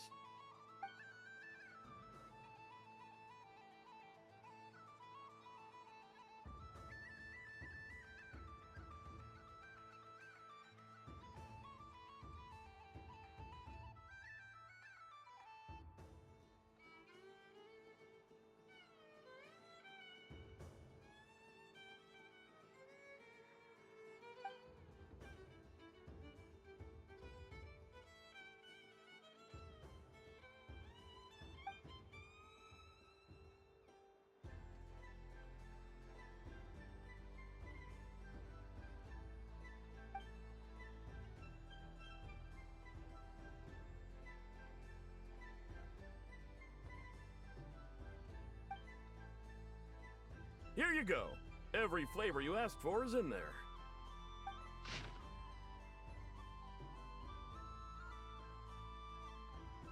Thank you. I should be the one thanking you! You brought me a whole bunch of new business. It's like a genuine blessing from the Moon Goddess. I hope you and your friends have a lovely night.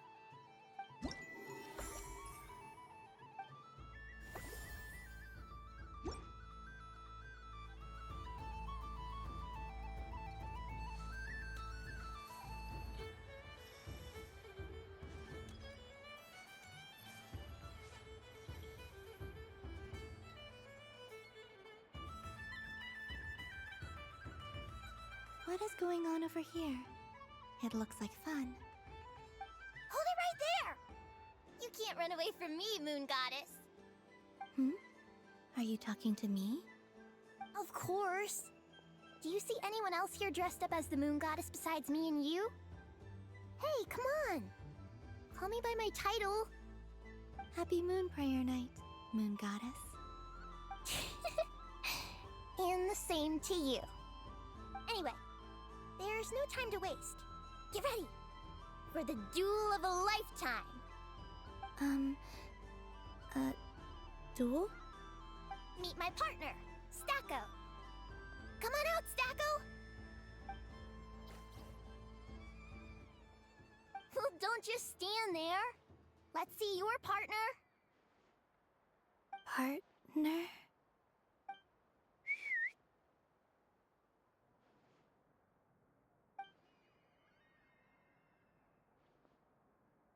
Hmm? So I need to select a partner and command them in battle. Partner. I need a partner.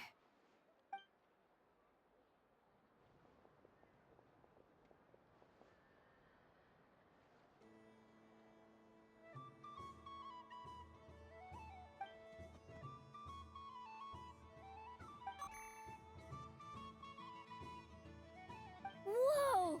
Am I seeing things? Where'd you get a Kuhenki? They're super rare. That's great. But you can only bring one partner to battle against me and Stacko. No ganging up allowed. They all look so eager to be picked. Which one should I choose?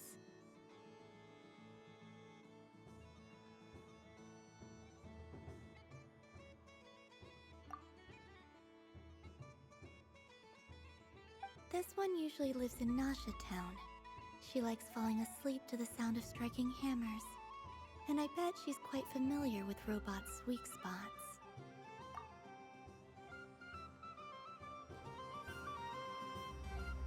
Testing! Testing! Oh, this is an emergency broadcast! An exciting battle is about to take place right here at the Nasha Town Special Arena! In this corner, we have the Moon Goddess and her robot partner. And in the other, we have the Moon Goddess and her Kuhenki partner.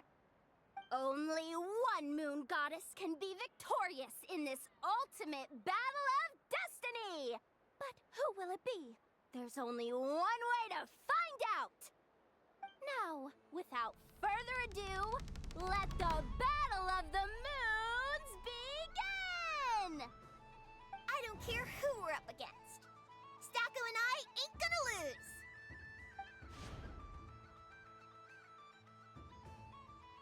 Let's strike first! Stacko, formation shift! Ho ho ho! The robot has kicked things off with a change of formation! But how will this affect the battle? Nobody knows! The other party chooses to attack! Let's see how their partner performs!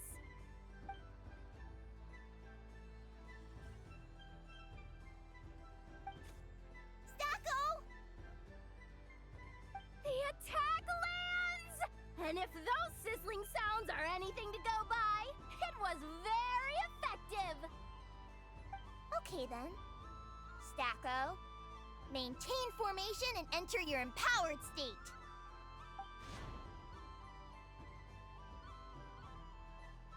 Empowered state! There we go! Now we're talking! Absorbing the immense Kuvaki present on Moon Prayer Night, this lean, mean machine has greatly increased its offensive power! Here it comes! A Lockaberry! Oh, what could the Moon Goddess be planning now? Frankly, I don't have a clue, so your guess is as good as mine. The battle is heating up fast! I'm about to start sweating machine oil over here! Go for it, Stacko! Set Kuvaki to maximum! Can their opponents withstand this blow? And what will this moon goddess do? Don't be afraid.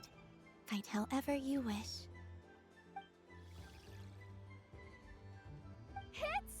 It's a moon lane!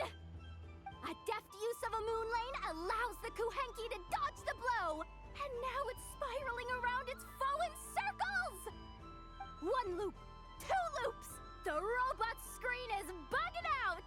It's getting dizzy!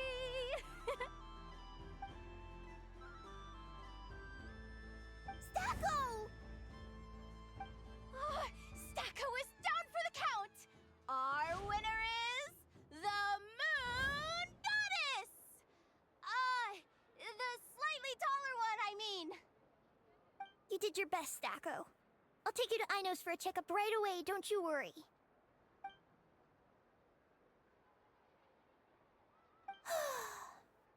Well, you beat me fair and square, I guess.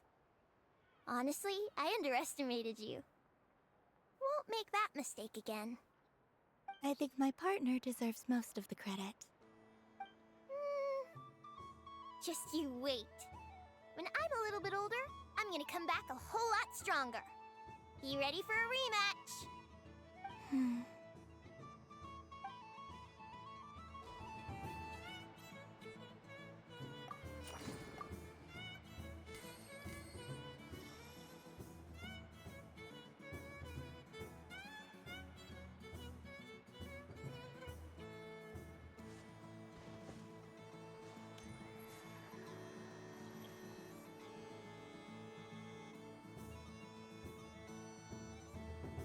Well, look who it is.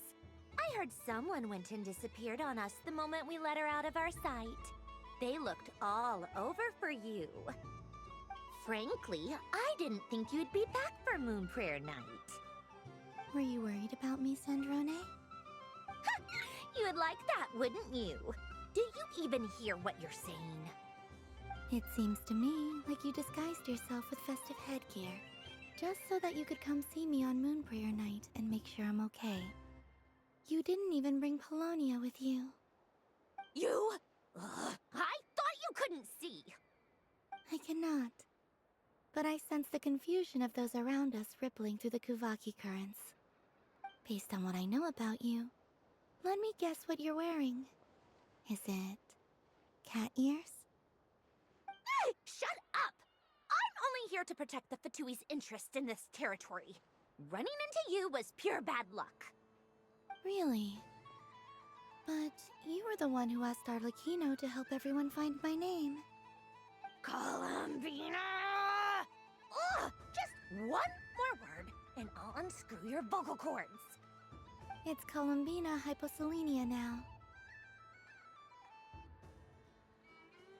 Tell someone who cares. I've missed you, Sandrone. The whole time I was gone, I was thinking. I hope I get a chance to say some ugly words to you. Is that supposed to be a joke? Anyway, let's go play that game. What? You mean that frostfin whale? Yes. It's some kind of game where you get bitten if you step on the wrong tooth. Seems like fun. Who in their right mind would wanna... Because you're not a scaredy cat. Fine! You wanna play? Let's play. Don't complain when I kick your sorry butt. Lovely. You old geezer! I'm gonna beat the pants off you! Just you watch! I almost forgot. Sandrone? What is it now? You'd better not lose, or I'm going to beat your head in. What?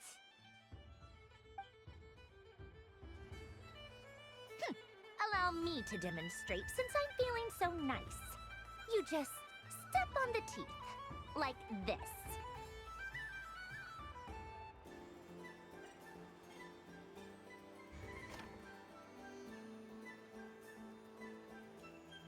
Which should I pick?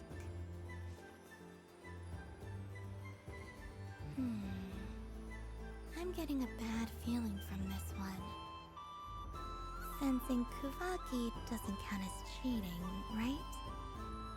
I want to switch. Your turn, Sandrone.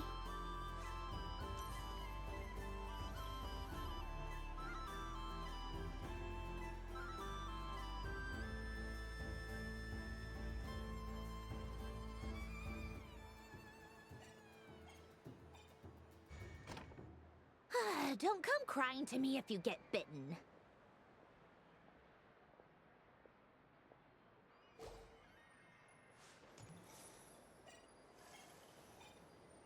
There are less and less teeth remaining.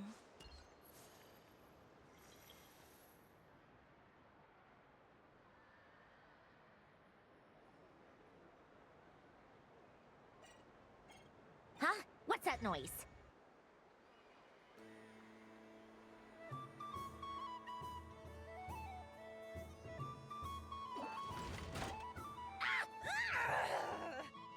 I think you might have picked a bad tooth, Sandrone. Do you need any help? It seems like you're stuck. No! It's just a blasted toy! How is its grip this strong? Stop laughing! All right. Well, you lost. So just like I promised. Hey! What are you doing? Are you seriously? Hiya! Why you... Rematch! Are you all right, Sandrone? That was quite a strong bite. Are your clockwork parts? Quit your fussing! I don't need it! All right. I'll go first this time.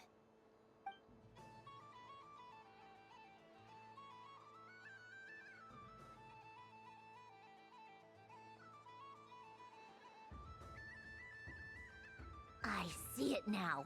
She can sense which teeth are rigged. So I just need to avoid the same ones that she does.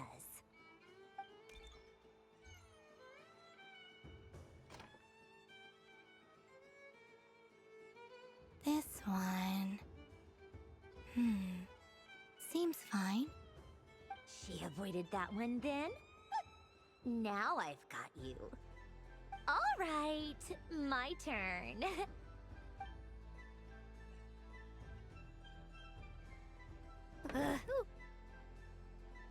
What? Looks like you lost again, Sandrone.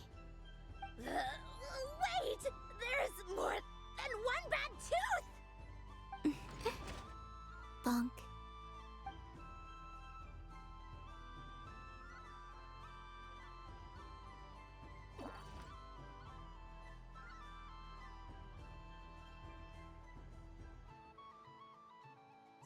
Stupid game! What idiot came up with this?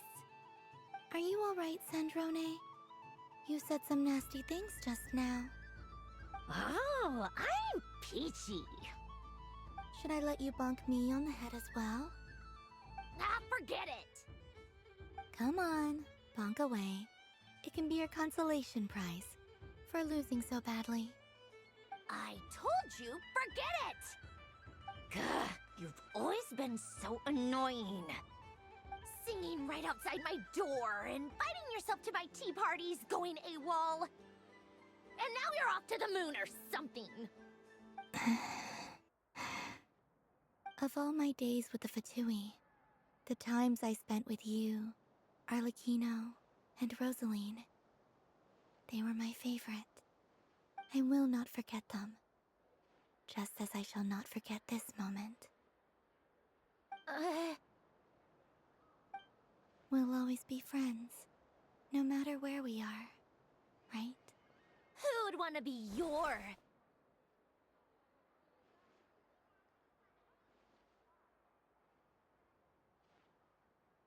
I'll miss you, Sandrone.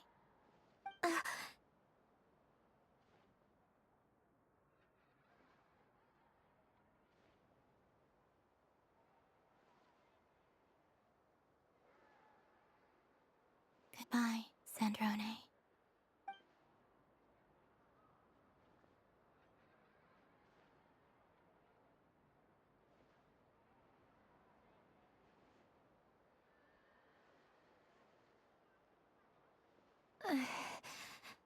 I'll miss you too, Columbina.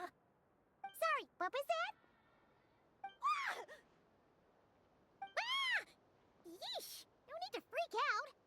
What's wrong? We've been looking everywhere for you. What do you want? Oh, nice ears.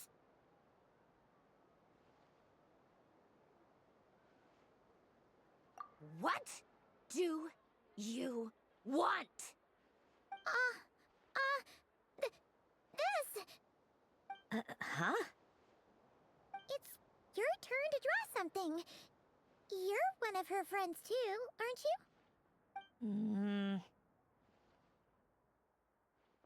you? Doesn't know how lucky she is. Sorry? Nothing. I'm done. Take it. Oh, that was fast. Oh, and one more thing. Last time we spoke, you mentioned you were interested in the Narcissan Kreuz Ordo's research, remember? There were too many people when we last met, so we didn't get the chance to do this. What are you talking about?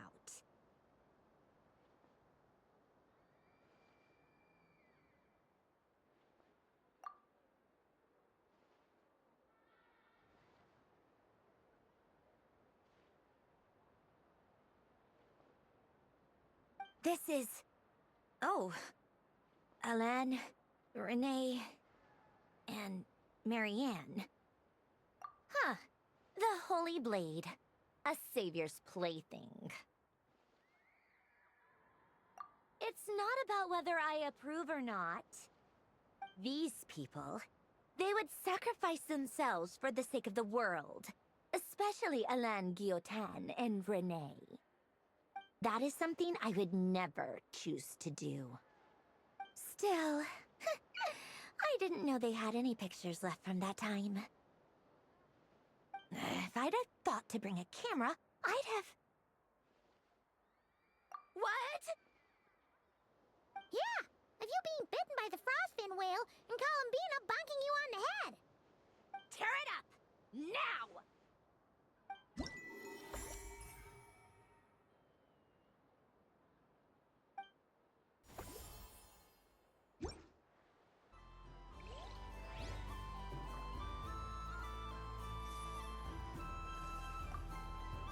What's there to see on that moon anyway?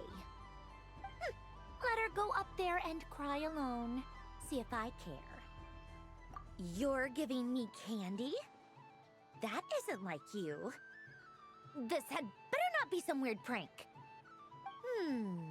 Coffee flavor? I thought you hated coffee. It's extra strong too. You didn't do all this just for me, did you? Hey! Don't take it away! I never said I didn't want it. I mean, you can't unmake the candy now.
This doesn't make any sense. How am I losing every single time? Wait, Inefa, you're cheating, aren't you? Yeah, that must be it. I am not cheating, I know. Uh-oh, sounds like Inepa's turning into a big baloney bot. I think it's time for some serious maintenance.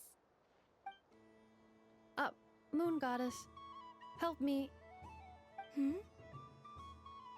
Miss Columbina, I know, is attempting to cheat. What the? I'm not the cheater. You're the cheater. How dare you throw it back at me?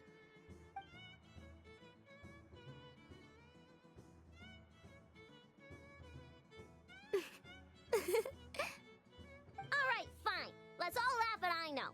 Just you wait till I get home, because I'm gonna make a game bot that can win 100% of the time. Let's see you laugh when I come back and beat your butts. You'll all have your heads covered in stickers when I'm through with you. We came to check everything was okay after all that yelling, but,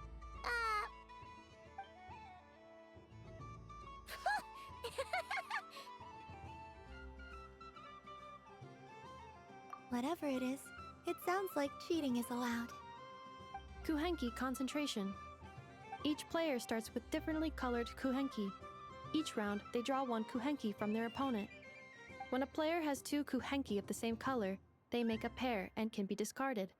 Any that can't form a pair must be kept. The round ends when a player can't form any more kuhenki pairs, and that player gets a sticker.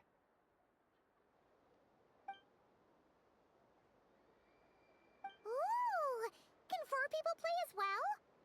That is fine, so long as the turn order is fixed beforehand. Alrighty then. In that case, the 2 of us will join as one team.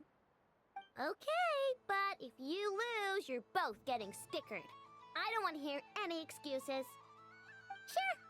And if we win? If you win, only one of you gets to sticker someone else. I have taken to calling this. I know logic. Hey, lay off me, alright? Okay, so we're starting the game from scratch again, which means all my stickers so far don't count. Looks like Luonatar is the Kuhenki of honor for this game. Anyway, let's go clockwise, starting from Inefa.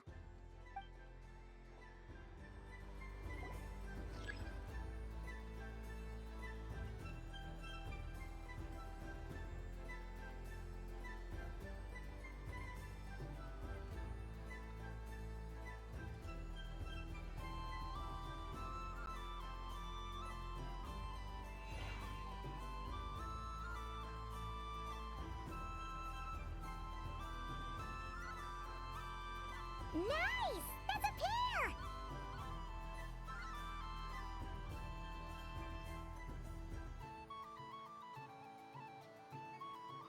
Go, fly!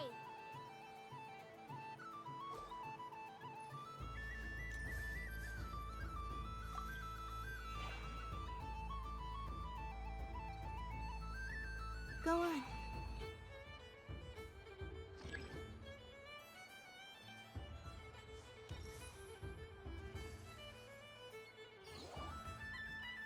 I have a pair.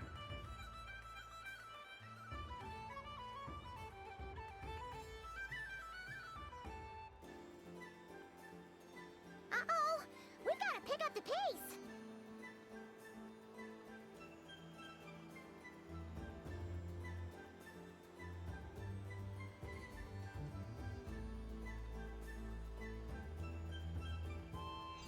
Phew, that was too close.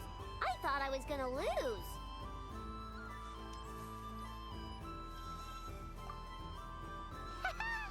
Let's see who's gonna be the unlucky one.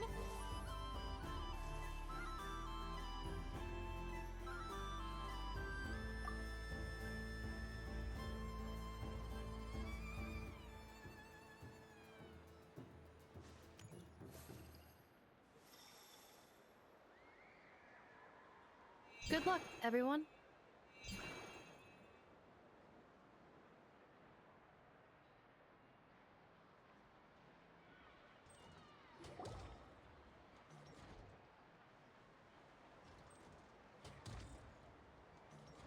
Let me pick a good one. What's it gonna be? You're looking very pleased with yourself there. What happened to being a huge Grumposaurus. I won. Duh.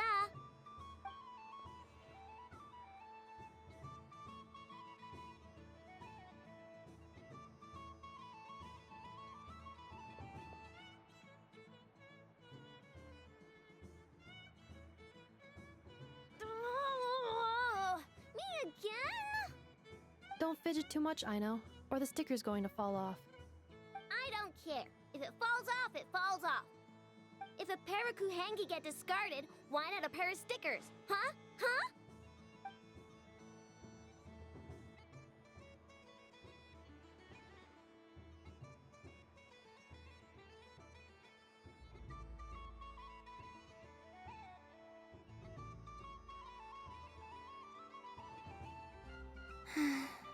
I've lost. Sticker, sticker, sticker!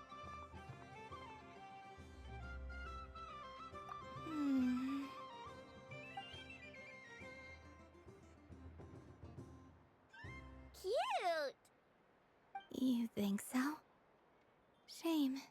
I can't see it for myself.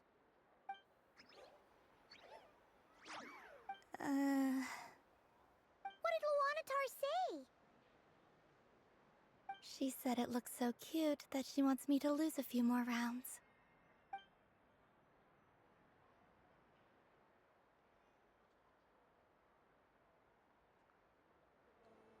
Who put these stickers on Paimon's eyebrows? Ugh, she can barely see! Alright, now, I think we got enough evidence to prove that there's a serious problem here. Yes, I agree as well. The culprit is... Inefa! Culprit? What did I do? Quit acting dumb, Inefa! You're not wriggling your way out of this one. I've been watching you. Not only did you remember whose side Luanatar started at, but every time someone drew a Kuhenki, you were logging it and calculating every last possibility. Which Kuhenki pairs were gone, who had what color Kuhenki in their hand, even our facial expressions. You were keeping track of it the entire time. Exactly! What Aino said! Putting aside the fact that running calculations is not against the game rules, do you have any evidence to support your allegations? But that's not against the rules either. So she admits it. She certainly does. Alright, everyone grab a sticker. It's time to get Inefa back. But... Take that!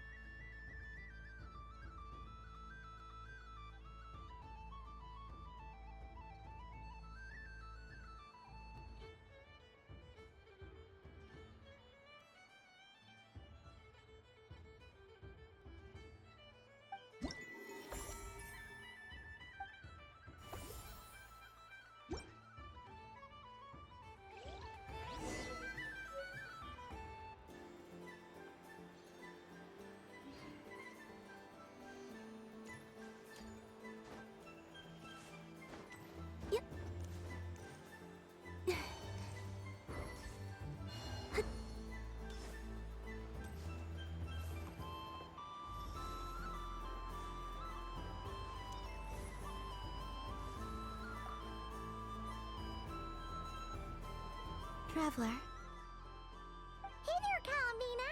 Are you done checking out the festive amusements already? Are you sure you don't want to look around some more? You might not get another opportunity like this for a while. Right now, what I'd like to do is...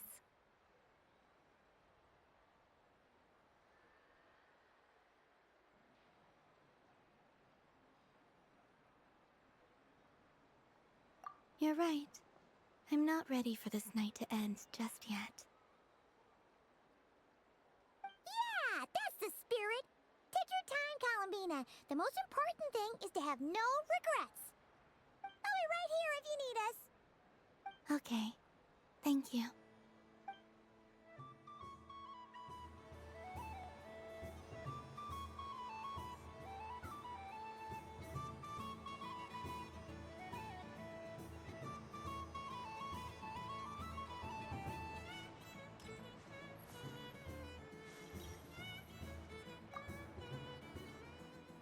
I've seen Linny and the other children play this game before. It would seem that it's not a bad way to relax, once in a while. Candy? Would you mind if I took a handful extra? I'm sure the children will enjoy them. I must say, Columbina, you really have changed.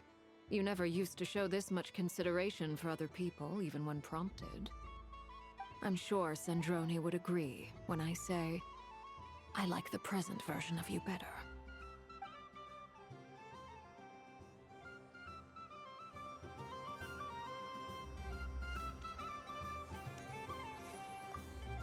Something about festive lighting always has a way of putting the warmest smiles on people's faces. This is most thoughtful of you, Miss Columbina. Kindness exudes from your heart like benevolent moonlight. Forgive me, but I shall have to enjoy this gift a little later. I hope that the flavor I chose is not the only one of its kind. If others were denied the chance to sample such kindness as you have shown to me, it would be a great pity indeed.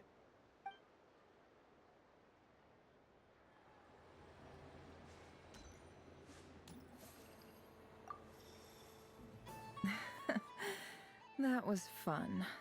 It's a shame Ashfru doesn't like playing with water, or I'd have roped him in as well. Oh, a gift? You shouldn't have, Miss Columbina. Very nice indeed. Candy is one of many luxuries that the desert folk could never afford. How I yearned for candy when I could not have it. Yet, now that it is readily available to me, I never seem to crave it. May your moon prayer night be one free from regrets.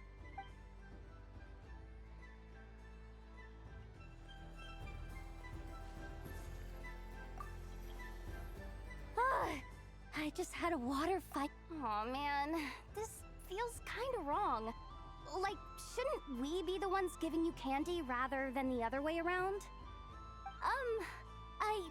I guess I'll just take one. What flavor is that? It tastes like getting a mouthful of muddy grass. After being rear-ended by a blunt-horn rhino, then face-planting the ground. I'll never get this taste out of my mouth. It's delicious.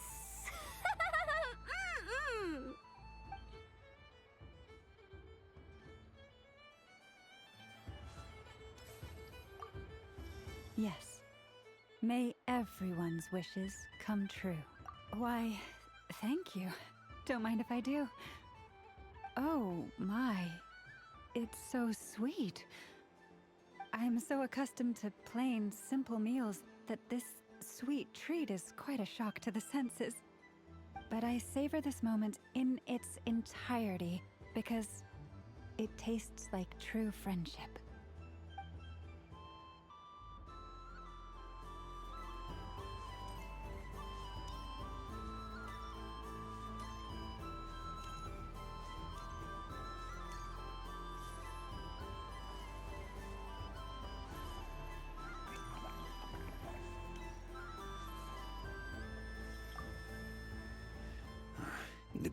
Huh? Albedo? This sketch is for you. Oh, a gift? The North Wind. Thank you. It seems I've picked lemon. It strikes a good balance between sweet and sour. This has piqued my curiosity. What if we were to add citrus and other spices, then enhance the flavor via caramelization? I wonder what the end product would be like. Perhaps I should take the time to try this out.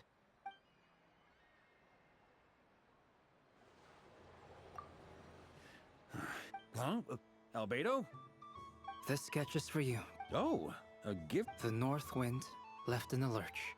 Ooh, I get one too? Nice, thanks. What is that? Oh, it's so familiar. Don't tell me. Oh, I got it. It's like the candy jar dropped into a vat of today's boon. Seems I'm a proud recipient of today's Feast of the Moon, huh?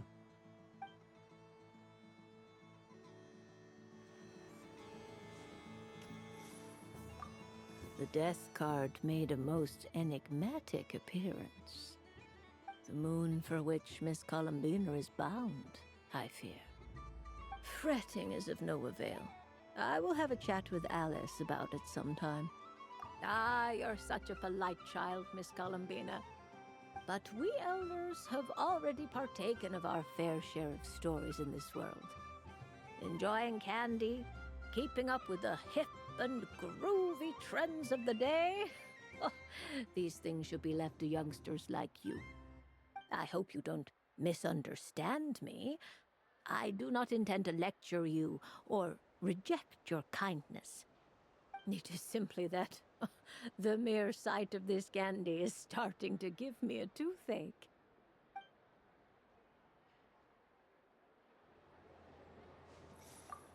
I don't suppose you'd like to play again, by any chance?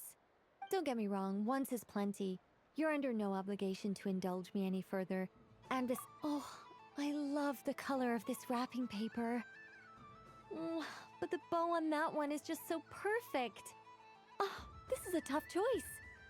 I know the wrapping paper doesn't affect the flavor, but it does set the first impression, which can influence your mood as you eat it. And actually, that does affect the flavor. I have to listen to my heart and pick the one that I can really build a bond with. It's the only way to eat candy. Oh, but look at the shape of this one. How lovely. Ah, this choice is getting harder and harder.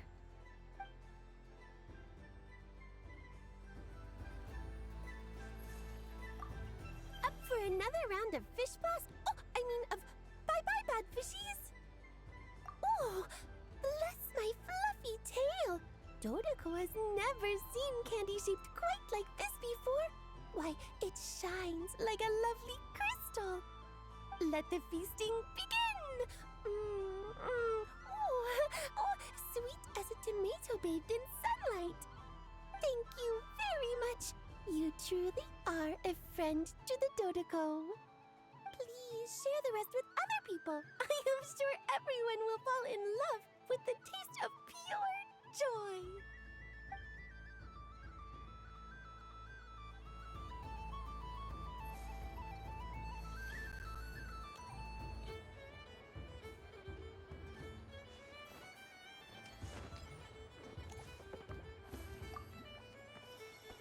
If all the prizes are gone, I might as well close up shop for the day. But you haven't had your fill of fun yet, right? So the next time a customer shows up, you're going to have to run faster, all right? And remember, run out of the rings, not into them. Oh, a gift for me? Lord Sangamabe really is going up in the world. Wow, candy from the moon goddess herself. If I bag this up... No, what am I saying? Box this up in exquisite gift boxes? Yes, I could make a fortune! Maybe I don't even need to go to all that trouble. Any old boxes will do. I just need to tell my customers that this candy is blessed by the moon goddess. Yeah, that ought to do it. Sounds like a plan. Time to have Irwa earn his keep when I get back.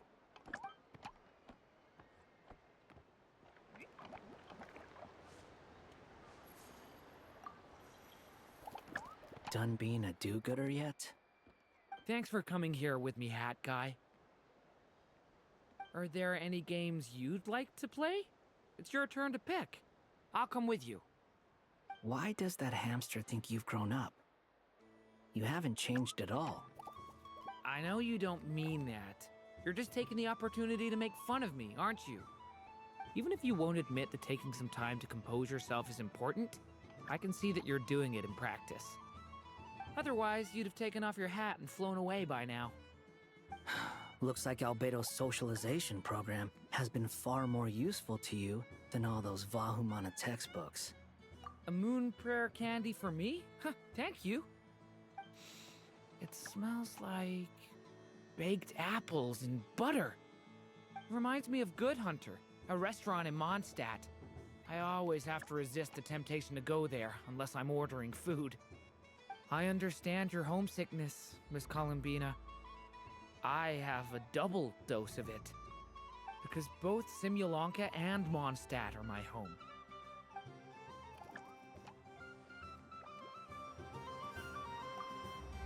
Done being a do-good? Thanks for coming here. Are there any games? Why does that I know you don't, even if you won't admit to taking some time. Otherwise, you'd Looks like Albedo's social. I thought you'd actually spend your precious time doing something more worthwhile. Everyone has to take one? Well, fine. I'll take mine.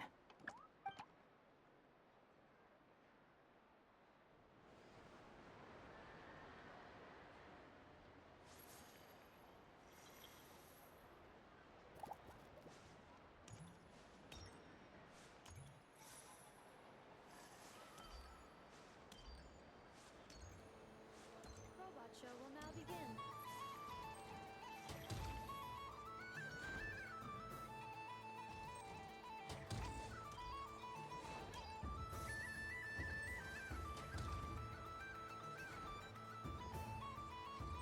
Combining precision engineering with water cooling technology, this high-performance sprinkler fires powerful, controlled balls of water for up to 14 seconds at a time,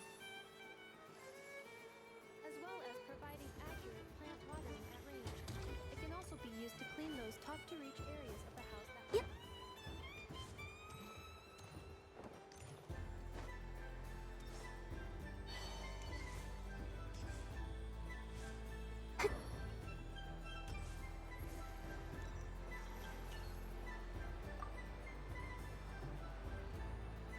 Traveler, Paimon. Columbina! Finish with the... Oh! Candy for us? Thanks a bunch, Columbina. Don't mind if we do. Whoa! This one's intense. But it's so tasty. What about you, Traveler? How does yours taste? Oh, sounds good. Paimon's drooling now. Are there any more Smetana candies in the box? Yes, I believe so. Okay, gotcha. Let's see.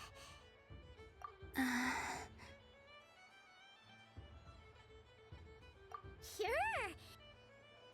This one, and yep, this one looks right too. Okay, that's 3. Here we go. 1 per person. It's so sweet.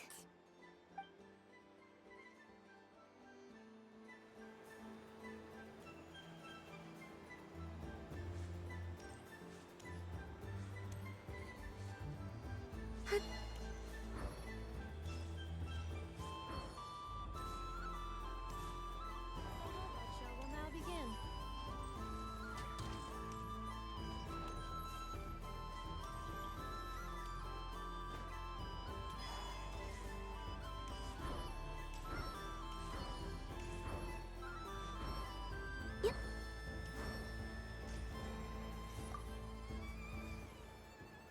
Traveler, Columbina!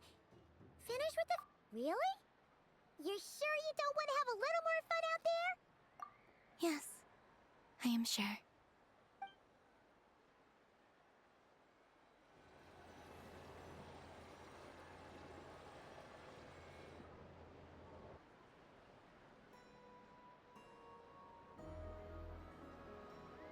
This was the most fun I've ever had on a moon prayer night. Everywhere I went, people were saying, "Welcome home," and there were friends at every turn. I only wish it could last longer than one night.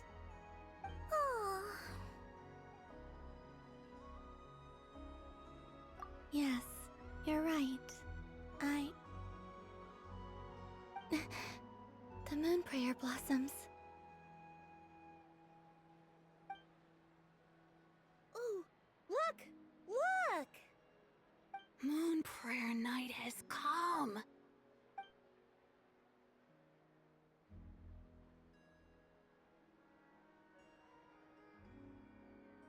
The moon. It's so beautiful. Happy Moon Prayer Night, dear. Happy moon prayer night.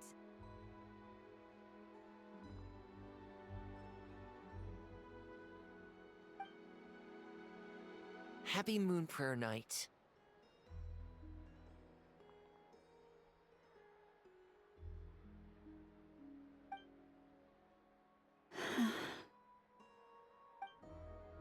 Aww.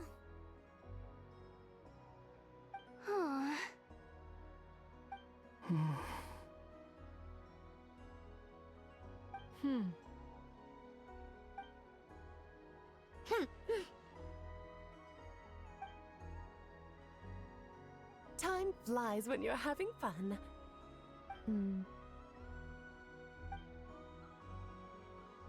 Oh. Looks like the time has come. Columbina. You're heading off, then? Yes, to the ruins you mentioned. And from there, back home to the moon. Wait! I know? At least... Take one of our craft shop's crumb cookies up to the moon with you. You know, for a snack. Sure. Why not? The Curatorium of Secrets believes in proper farewells.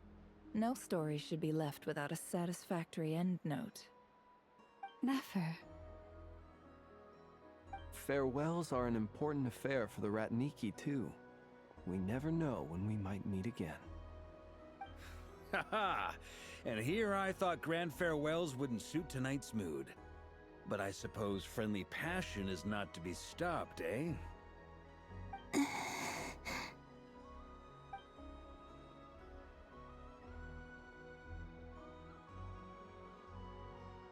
We made a little something for you, Columbina. Ta-da! What is it? A Moon Prayer Night greeting card with drawings by all of your friends. You did mention that you'd like a portrait done, so I took the liberty of creating one for you. I, meanwhile, did the portrait of Mr. Albedo, and Mr. Varka did the same for me.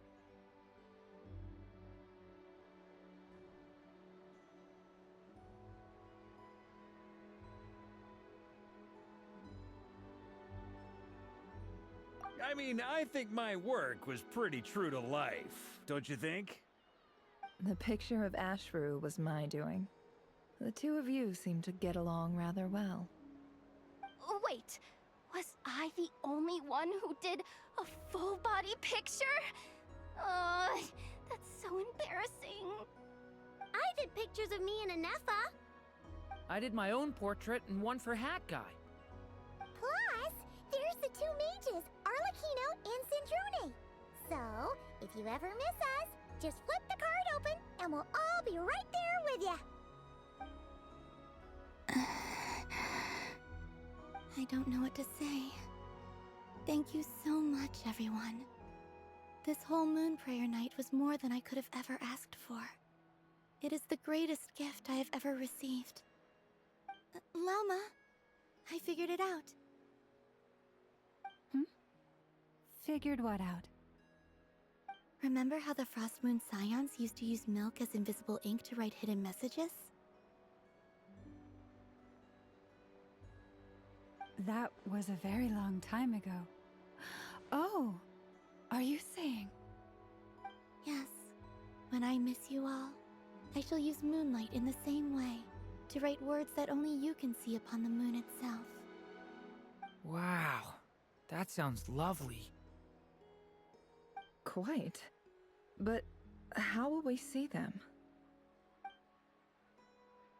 Simply open your windows on nights when the moon shines bright, and the moonlight will naturally flow towards the words I have written. That sounds most fitting indeed. Very true to form. I'll try to write them in places that won't disturb your sleep. I, for one, would sleep all the better for having read one of your messages before settling down for the night. Exactly. So don't worry about disturbing anyone's sleep. Just promise you'll write to let us know you're okay, alright? All right. I promise.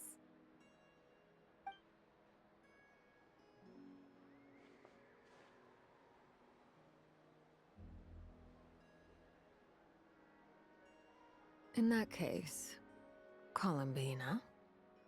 I'm ready. Very well. Let's go.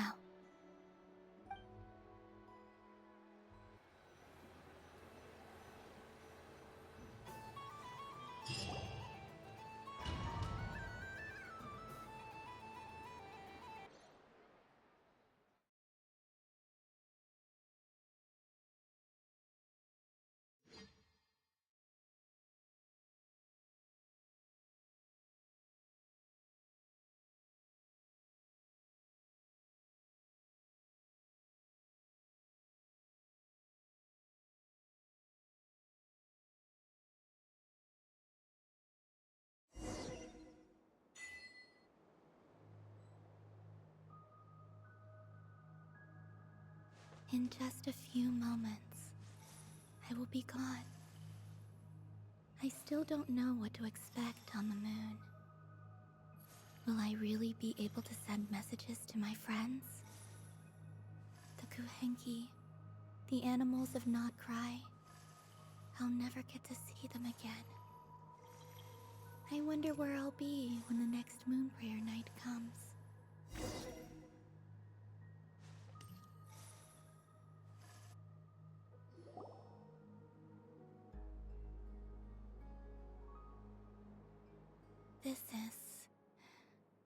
This is where the people of Hyperborea used to communicate with the moons.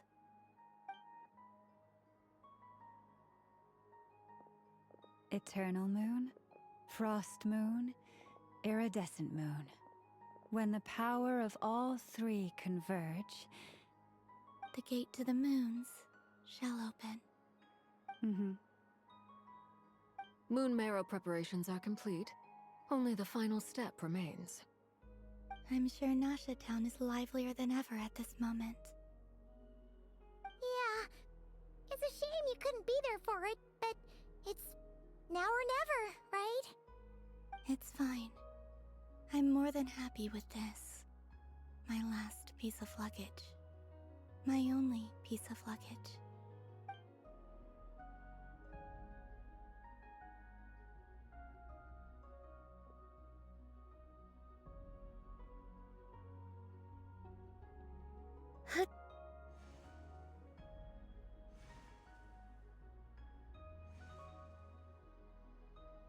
I can already feel the moon calling to me.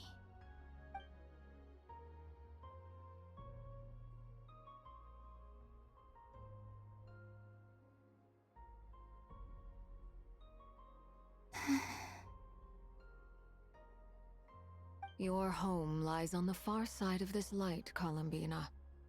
From now on, we will at last have a reason to pray to the true moon. Columbina.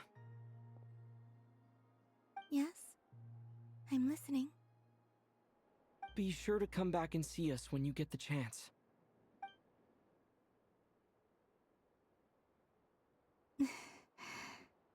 Of course. But if that chance doesn't come, then remember that you have friends on this planet. People who will miss Columbina. Yes, I will.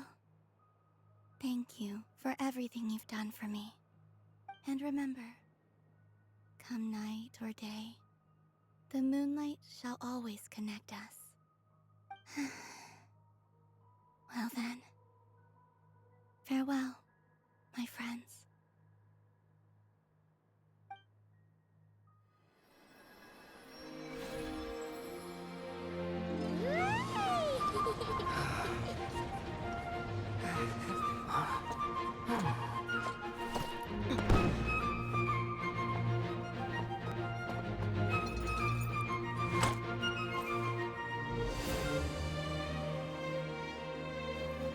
Thank you. This was my happiest night in Tevat. Farewell, Columbina.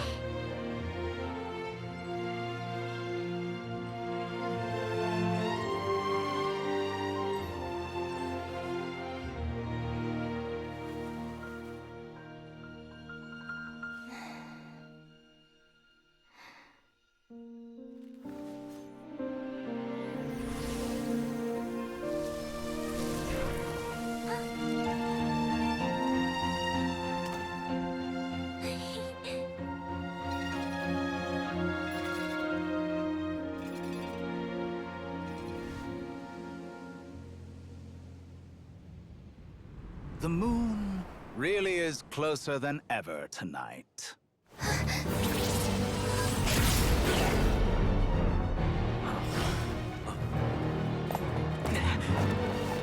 Columbina.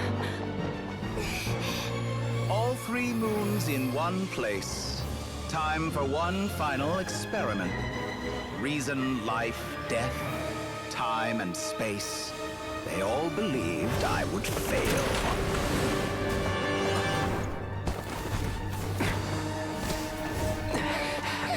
How could this happen? But Tevat's primordial power never did belong to the throne of heaven. And now, they are mine.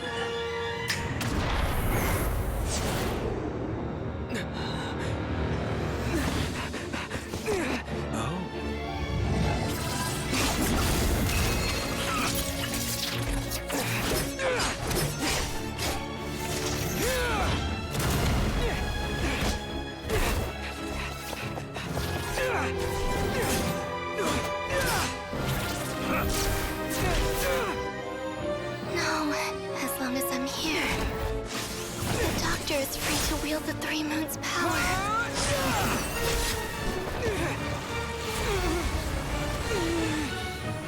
It's the only way.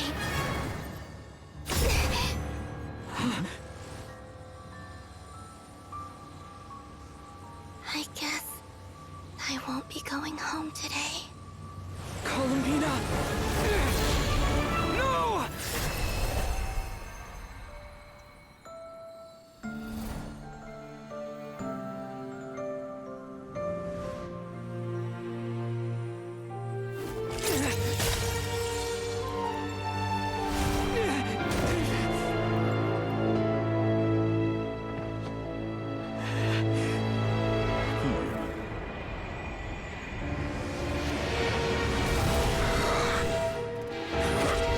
Stubborn world, do not try to control me!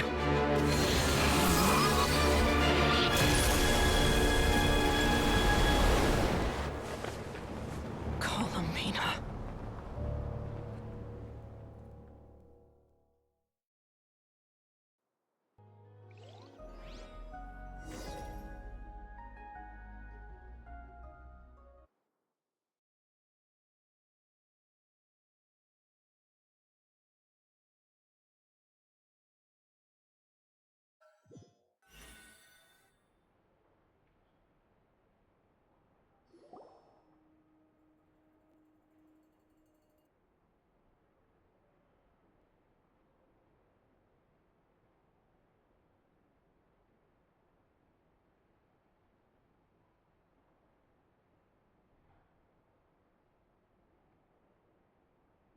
Are you all right? Do your wounds still hurt? I had someone prepare a little medicine that could prove effective. Take it if you need to. In that case, let me relate the contents of the call we made to Alice after the incident occurred. That Dottore is a crafty one. He distracted the Hexenzirkel by creating a huge fuss at Tevat's borders. I'd assumed that the cause was an abyssal intrusion from the outside world, which in fairness is a rather common occurrence. But after learning that you managed to influence the phantoms in Nodcry, I realized that perhaps this interference could have come from within Tevat instead. But we weren't able to change their fates. True, you couldn't change how their stories ended, but you did build some variables around yourself. Variables? Yes. Things you heard that you could not otherwise have learned. Ideas that would otherwise have never crossed your mind. All these things are variables. Of course, most variables usually pale into insignificance with the myriad of possibilities floating around. But the moment you start treating them as building blocks and intentionally stacking them, that changes things. That's what Dottore did, and it's how he created the necessary conditions so that when you activated the portal tonight, it played right into his plan. However, we have no way of knowing exactly what he did. Yeah, we also need to ascertain Columbina's status. And that about sums it up. As I suspected, Dottore has disappeared completely. If it's any consolation, he wasn't able to control Columbina as he might have wished to. Oh no! What? She did what? All we saw was Dottore appeared and used some kind of power. The next thing we knew, he and Columbina were gone and you were falling into the sea.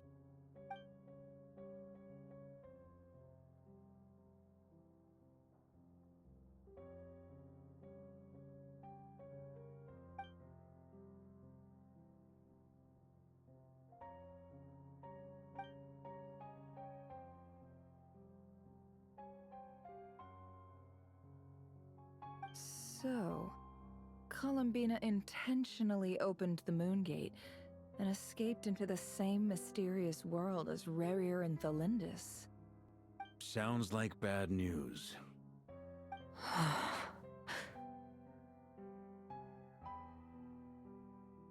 Seen in that way, the Trilunar Syzygy and Rerir's emergence, Dottore might have been pulling the strings in both cases. According to Miss Alice, he is attempting to transcend his destiny and finish an experiment that only a god might complete. An utter lunatic. Wait a sec, where's Hat Guy? Seems like he'd want to be here for this. He took off with the Dodo communication device after we spoke to Alice.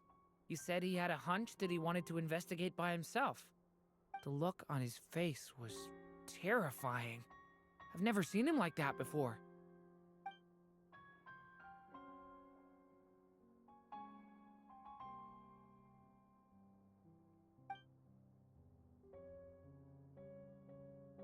I'm back.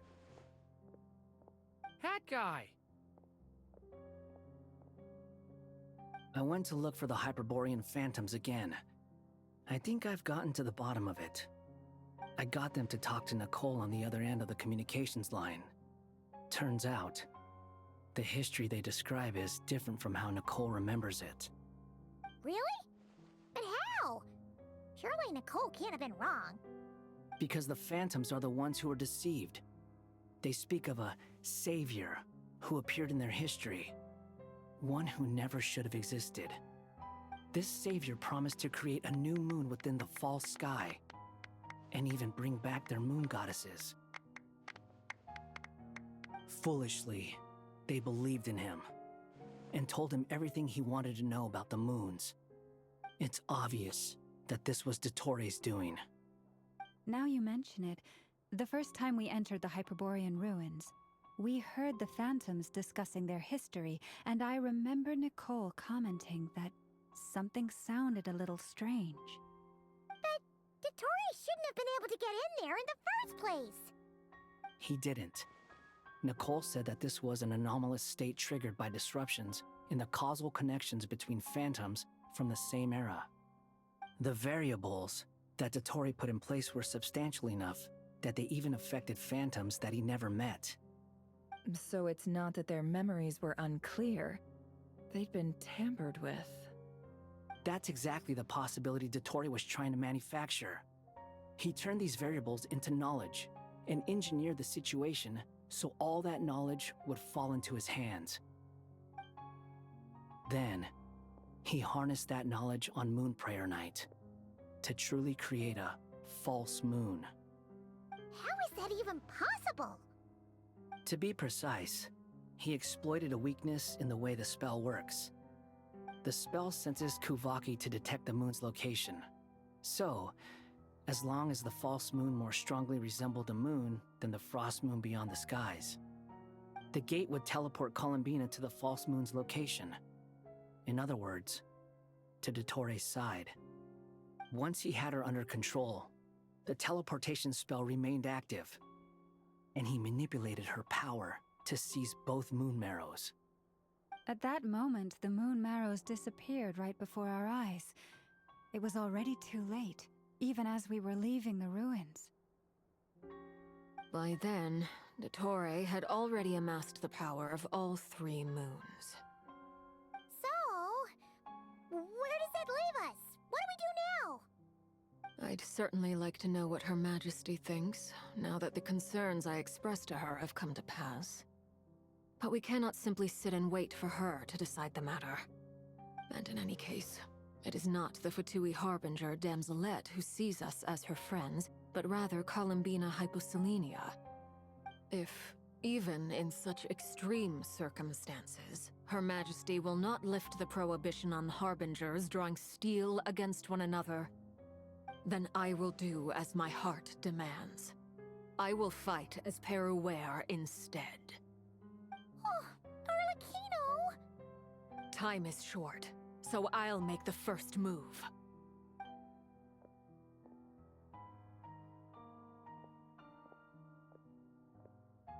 Whew. Even Arlecchino seems to be losing her cool now.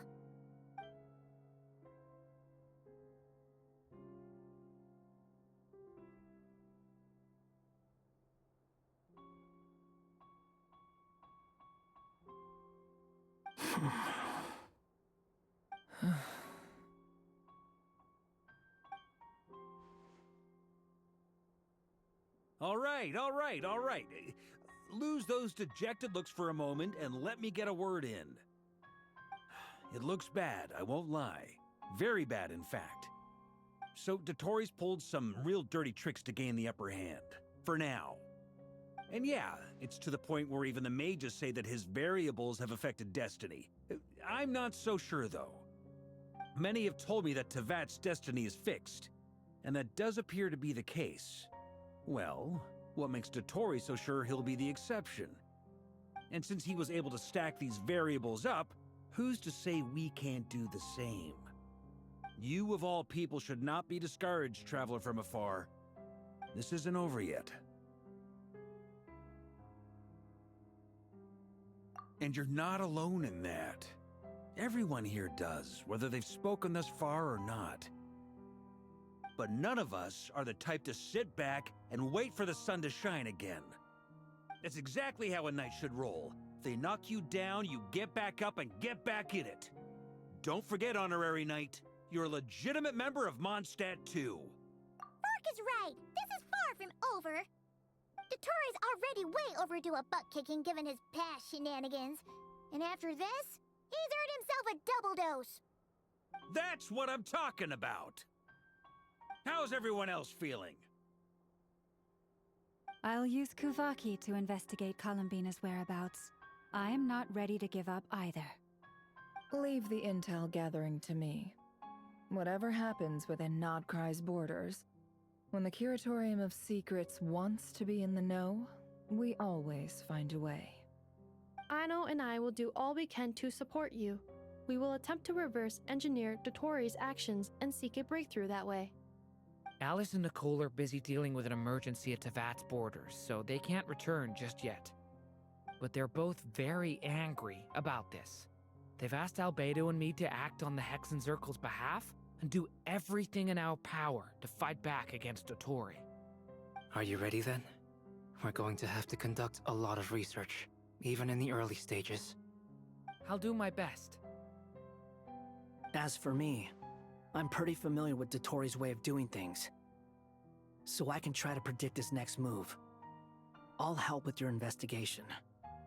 Nice! Looks like we have our basic division of labor. I'll get in touch with Flints and Itlua, get them to have a chat with their Starshiner. It couldn't hurt to bring the Lightkeepers on board as well. At the same time, I'll pass on instructions to the Knights present in Nodcry to assist the Lightkeepers and other organizations in ensuring the safety of those living here. Yeah! We'll show him! That's it then. Good luck, everyone.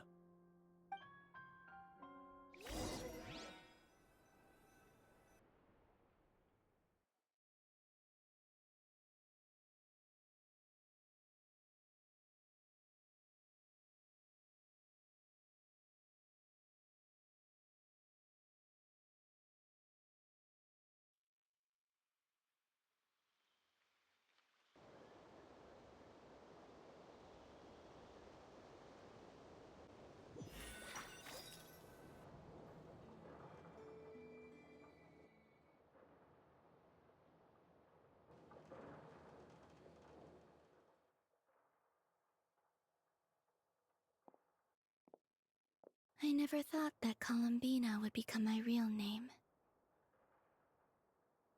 It went from being a Fatui code name to something my friends call me. And remember, come night or day, the moonlight shall always connect us.